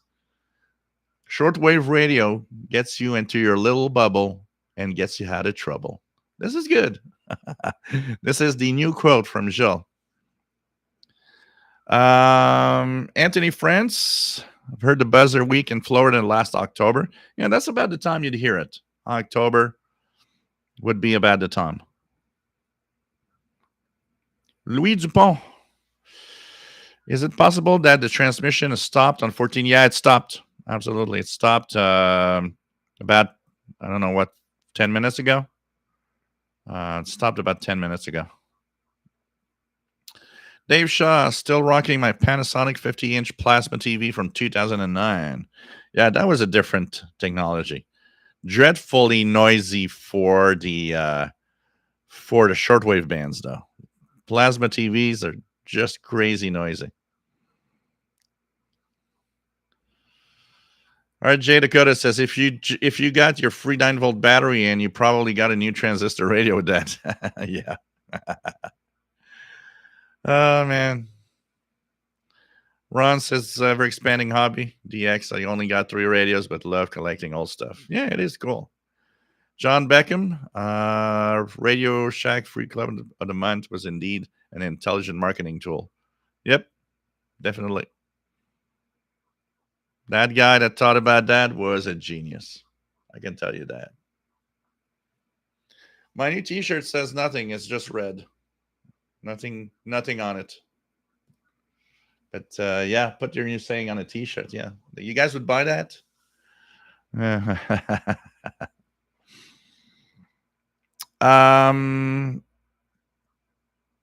Rob's radio channel just put a bit on a 1956 transistor radio. Yeah, so today they want to, Jean Arrache, today when you go to the source, they want to sell you a smartphone and a big screen TV. The rest they don't care. It's the funny part is that the source here, now they don't have anything anymore, but the source here had for a long time the inventory of Radio Shack in the store. And for a long time, I'd go there and you'd still see the old. I remember for up to maybe 5 or 6 years ago, old Archer antenna switches and amplifiers for old TVs. They had parts up to maybe 4 or 5 years ago. They even had, because that was something I do a little bit of model rocketry. I haven't done it in a long time now, but I used to do it a lot with my nephews. They loved that. We'd go to the park and have some model rockets flying.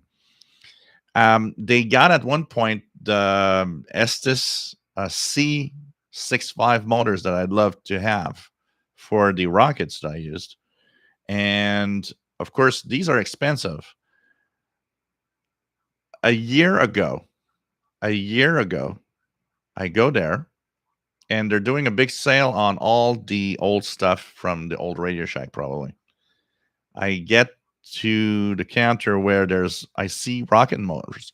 I see the Estes rocket engines. And I'm like, whoa. I look at it. They had them on sale, packet 3 for 99 cents each. I just scoffled everything. I was like, the guy says, yeah, they're 99 cents.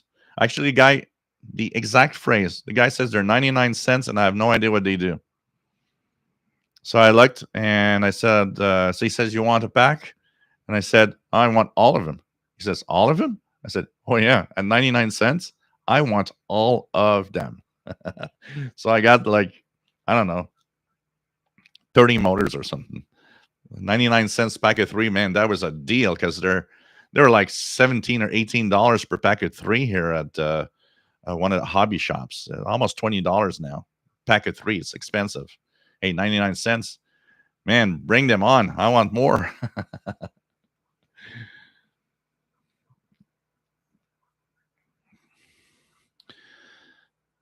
Oh yeah, Chastank. Christmas holidays, Radio Shack. I was a stalker. I would go to Radio Shack and go there every 2-3 days. When's the new catalog? When does new catalog? When does new catalog? That I would do actually 2 things, because there was a magazine stand, and there was the Radio Shack wasn't far from it. And it was always the same thing. I was the stalker that would go and say, where's the new Commodore Computers Gazette? When are you going to get it? Then I'd go to Radio Shack. When's the new catalog? When am I going to get it? I was probably an annoying kid for these guys. I was like, this guy comes here every 2 days wanting his Computers Gazette for the Commodore and his Radio Shack catalog. Ron Sear Addison was our go place, but just got DX Engineering catalog.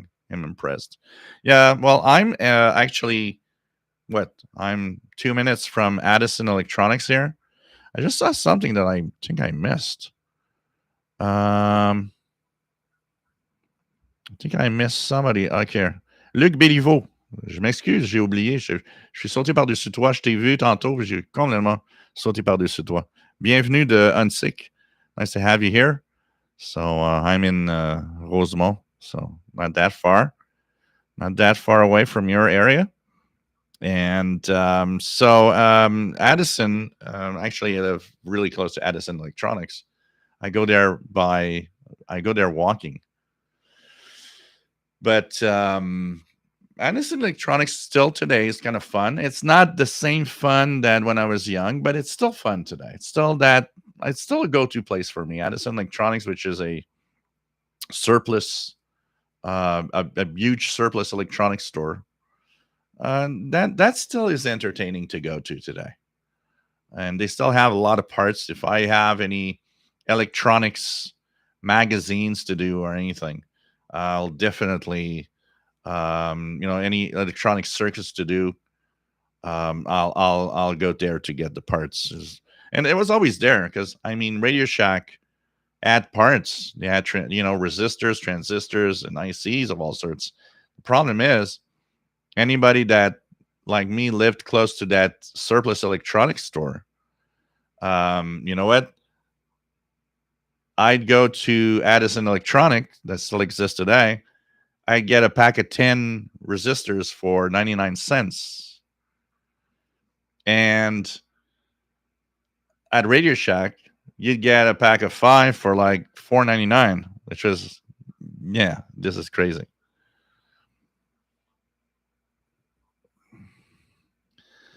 Boinkmatic Gaming.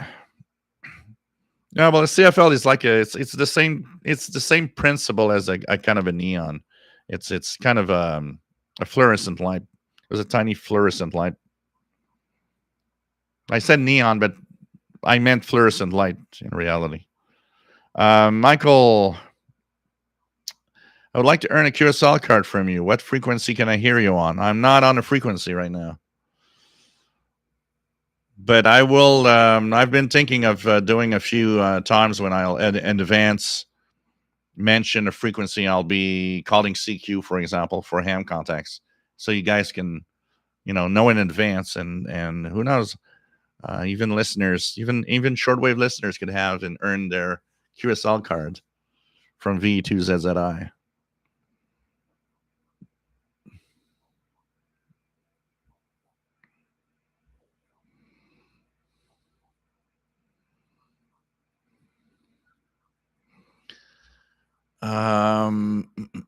Let me just go down here. Radio Kid. Wow, I got the Eton 350 DLX waiting on 17480. Noise floor was ridiculous. So anything there? What time is it now?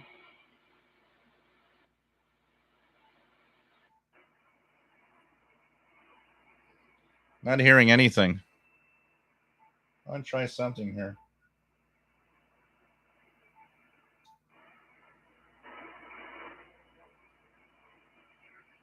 So I'm gonna do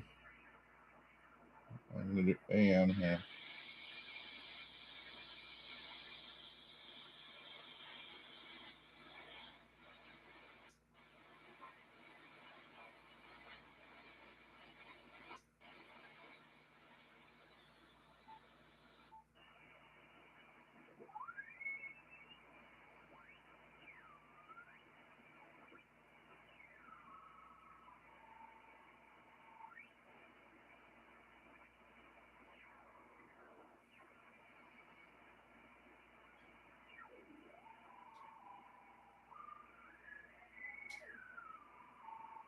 Some unknown signals sending RYs on our radio teletype. I can actually hear the RY 14435 upper sideband. Interesting. So, Adrian, I love my radio. RJ Dakota, my old Vizio, Samsung gave off a bit of warmth. Oh yeah, the older ones actually were very, very warm, very hot to running. Dave Shut, I can't have my plasma TV turned on if I want to listen to shortwave. Yeah, that's the problem. The plasma TVs were great, but boy, was it a problem with radio listening. Bacon whiskey. Did anyone receive the coded transmission from KPS today? Tried various frequencies. Yeah, I forgot about that. There was this Enigma special broadcast. Enigma. That was supposed to be there. Doug Smith, shortwave radio keeps me from trouble like bar fights.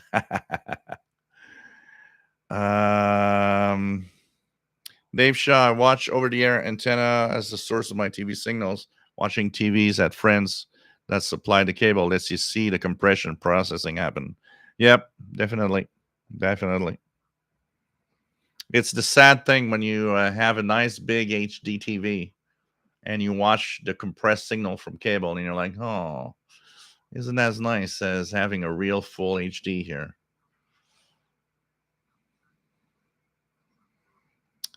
Boinkmatic Gaming bought so many components.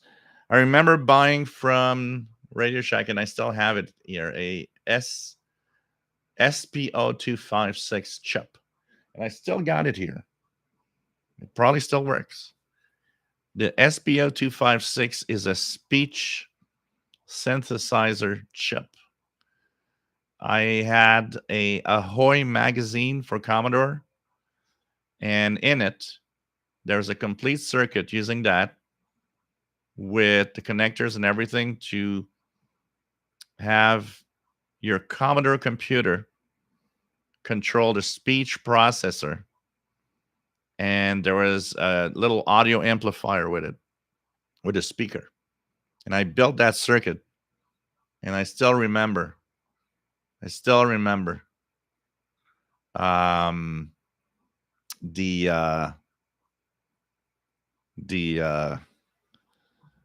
the time that I was, it was using phonetics. You had to look at phonetics chart and put the numbers on your programmed. Boy, that was so cool. That was so cool.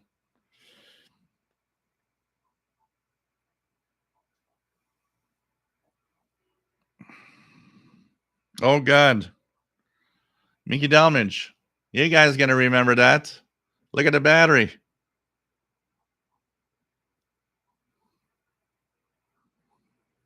Now that is cool.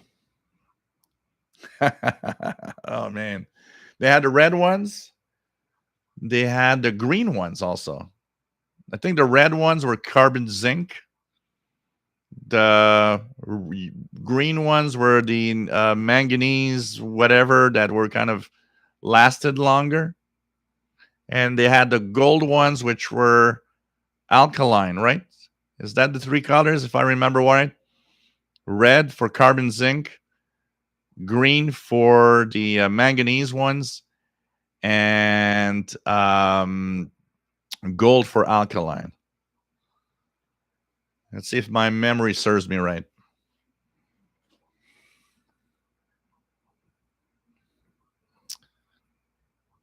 David Ostrowski, Radio Shack. You don't know what you got until it's gone, definitely. There's a lot of things I wish from back then that I listened to or known about that I could have listened to, and I wish I would have recorded more stuff and have a lot of that in memories. Mike WX50 would still have the Radio Shack here in Fayetteville, Arkansas, that I bought my DX160 shortwave radio from. It's not the same store as it was back in the day, though. Yeah. Marvin Motz, nice to have you here from the Japan Islands. LVR Steelworks. Radio Shack is actually responsible for my shortwave hobby. Mine too. And a lot of us too, I think. A lot of us. Man.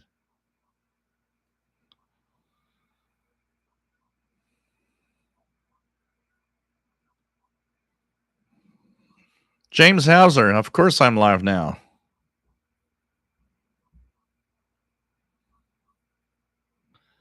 Yeah, Lafayette Electronics. Yep. It was a U.S. only, but we had. I remember having a catalog of Lafayette Electronics. I remember drooling over a Universal Radio catalog in 1990, 1989, 90. So many stuff. It was crazy.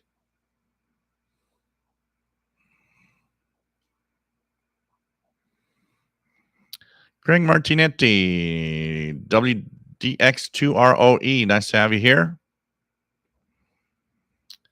Oh, man. Storm Radios and Cats. Nice to have you here. Artist Ollie Crafter saw Oppenheimer yesterday. The Hamelung HQ129X and USARMY BC342 shortwave radios made appearances. So the details were good. That's nice. I still remember in a movie, they had communications. They had communications with, like military or something. And it turns out that they had put on the screen, I think it was a Kenwood R5000. It was a receiver, not even the transceiver. And you were like, huh, they could have put a ham transceiver instead. At least that would have been a little better. Comparable to the speech sense of the TI 99 4A. Yeah, it was pretty much. Pretty much. Oh, man. Mickey, red, green, and gold. Yep, yep. Oh, man. Oh, the blue ones. Yeah, the rechargeable. Nickel cadmiums. Man. Man. Crazy. You got to take your time, Craig, and just make sure that you take your time in studying. You'll get your license, but just take your time. Go online and pass the exam regularly. Also, yep, no school RS battery. Surprised it didn't leak, and it's still there. They have a multimeter. Does it still have a voltage?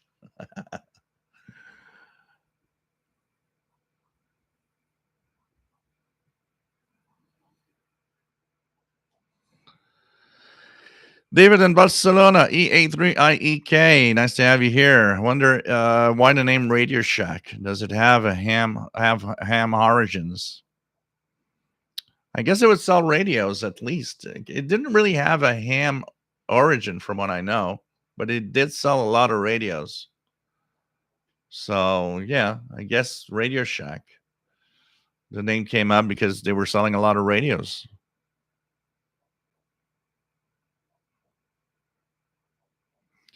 Sure. Nice to have you here. It's radio signals or not. I remember one of the problems I seem to remember from. So Craig Martinetti, Southern Ontario, near Woodstock, London. Nice to have you here. They seem to leak quite a lot, if I remember well, back in the day. Take care, Block or Die. It's nice to have you here. Carl Icon, SSTV active on 14 to 30. Yeah, Radio Shack was owned by, there was a Tandy Corporation.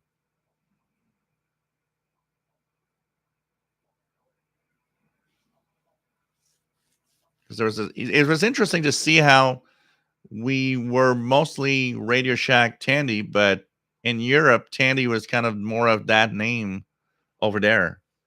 It was kind of interesting. Tandy was more into it in the 90s at some point, but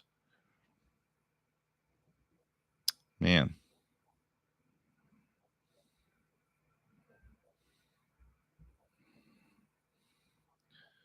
Pretty crazy.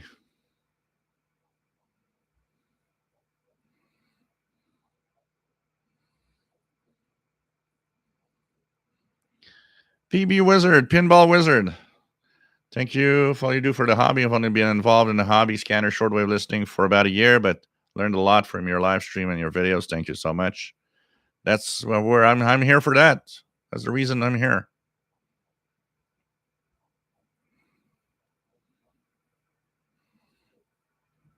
But yep, a lot of people. A lot of people. Like I bought tons of parts from Polypacks back in this day. 2N2222. Man, that was the go-to transistor. A lot of stuff. A lot of stuff.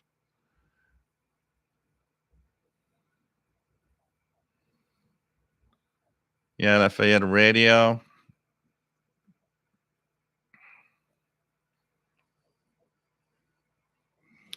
Oh, you don't need to. Definitely, Pinball Wizard. You don't need to spend that much to enjoy the hobby. That's for sure. That's for sure. So, Greg Martinetti from Ontario, Canada. Nice to have you here. Harold Endison from Norway. Nice to have you here. LB1NH. James Hauser. Nobody minds how much time I spend. Hey, it's fun. Yeah, Lafayette Radio Electronics. It was more of a U.S. thing, but we had a lot of catalogs and stuff here from that.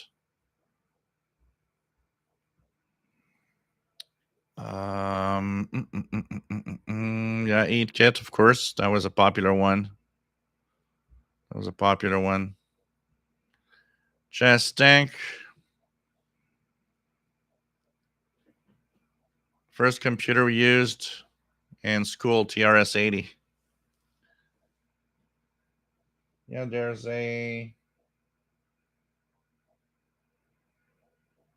some signal there on 14435, definitely.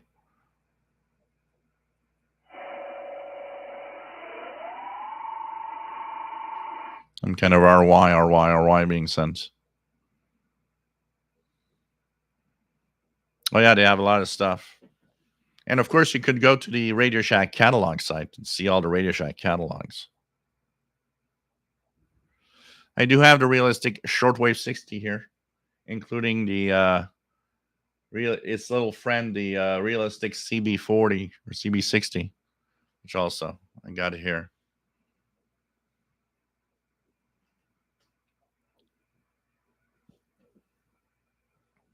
Really could one of the three of them employees, and later the founder Lila Craft suggested the name Radio Shack. They chose the name Radio Shack, which was a term for the room that housed a ship's radio equipment.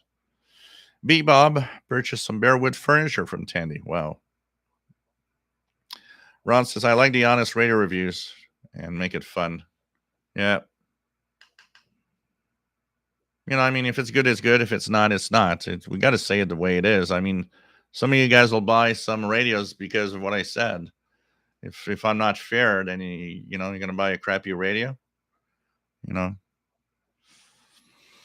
So, hey guys, been on for 2 hours and 20 minutes, and I'm a little tired. I'm going to say good night for today. I have some stuff to do tonight. I got to really do a lot of little radio stuff, including do the editing of the International Radio Report and so on.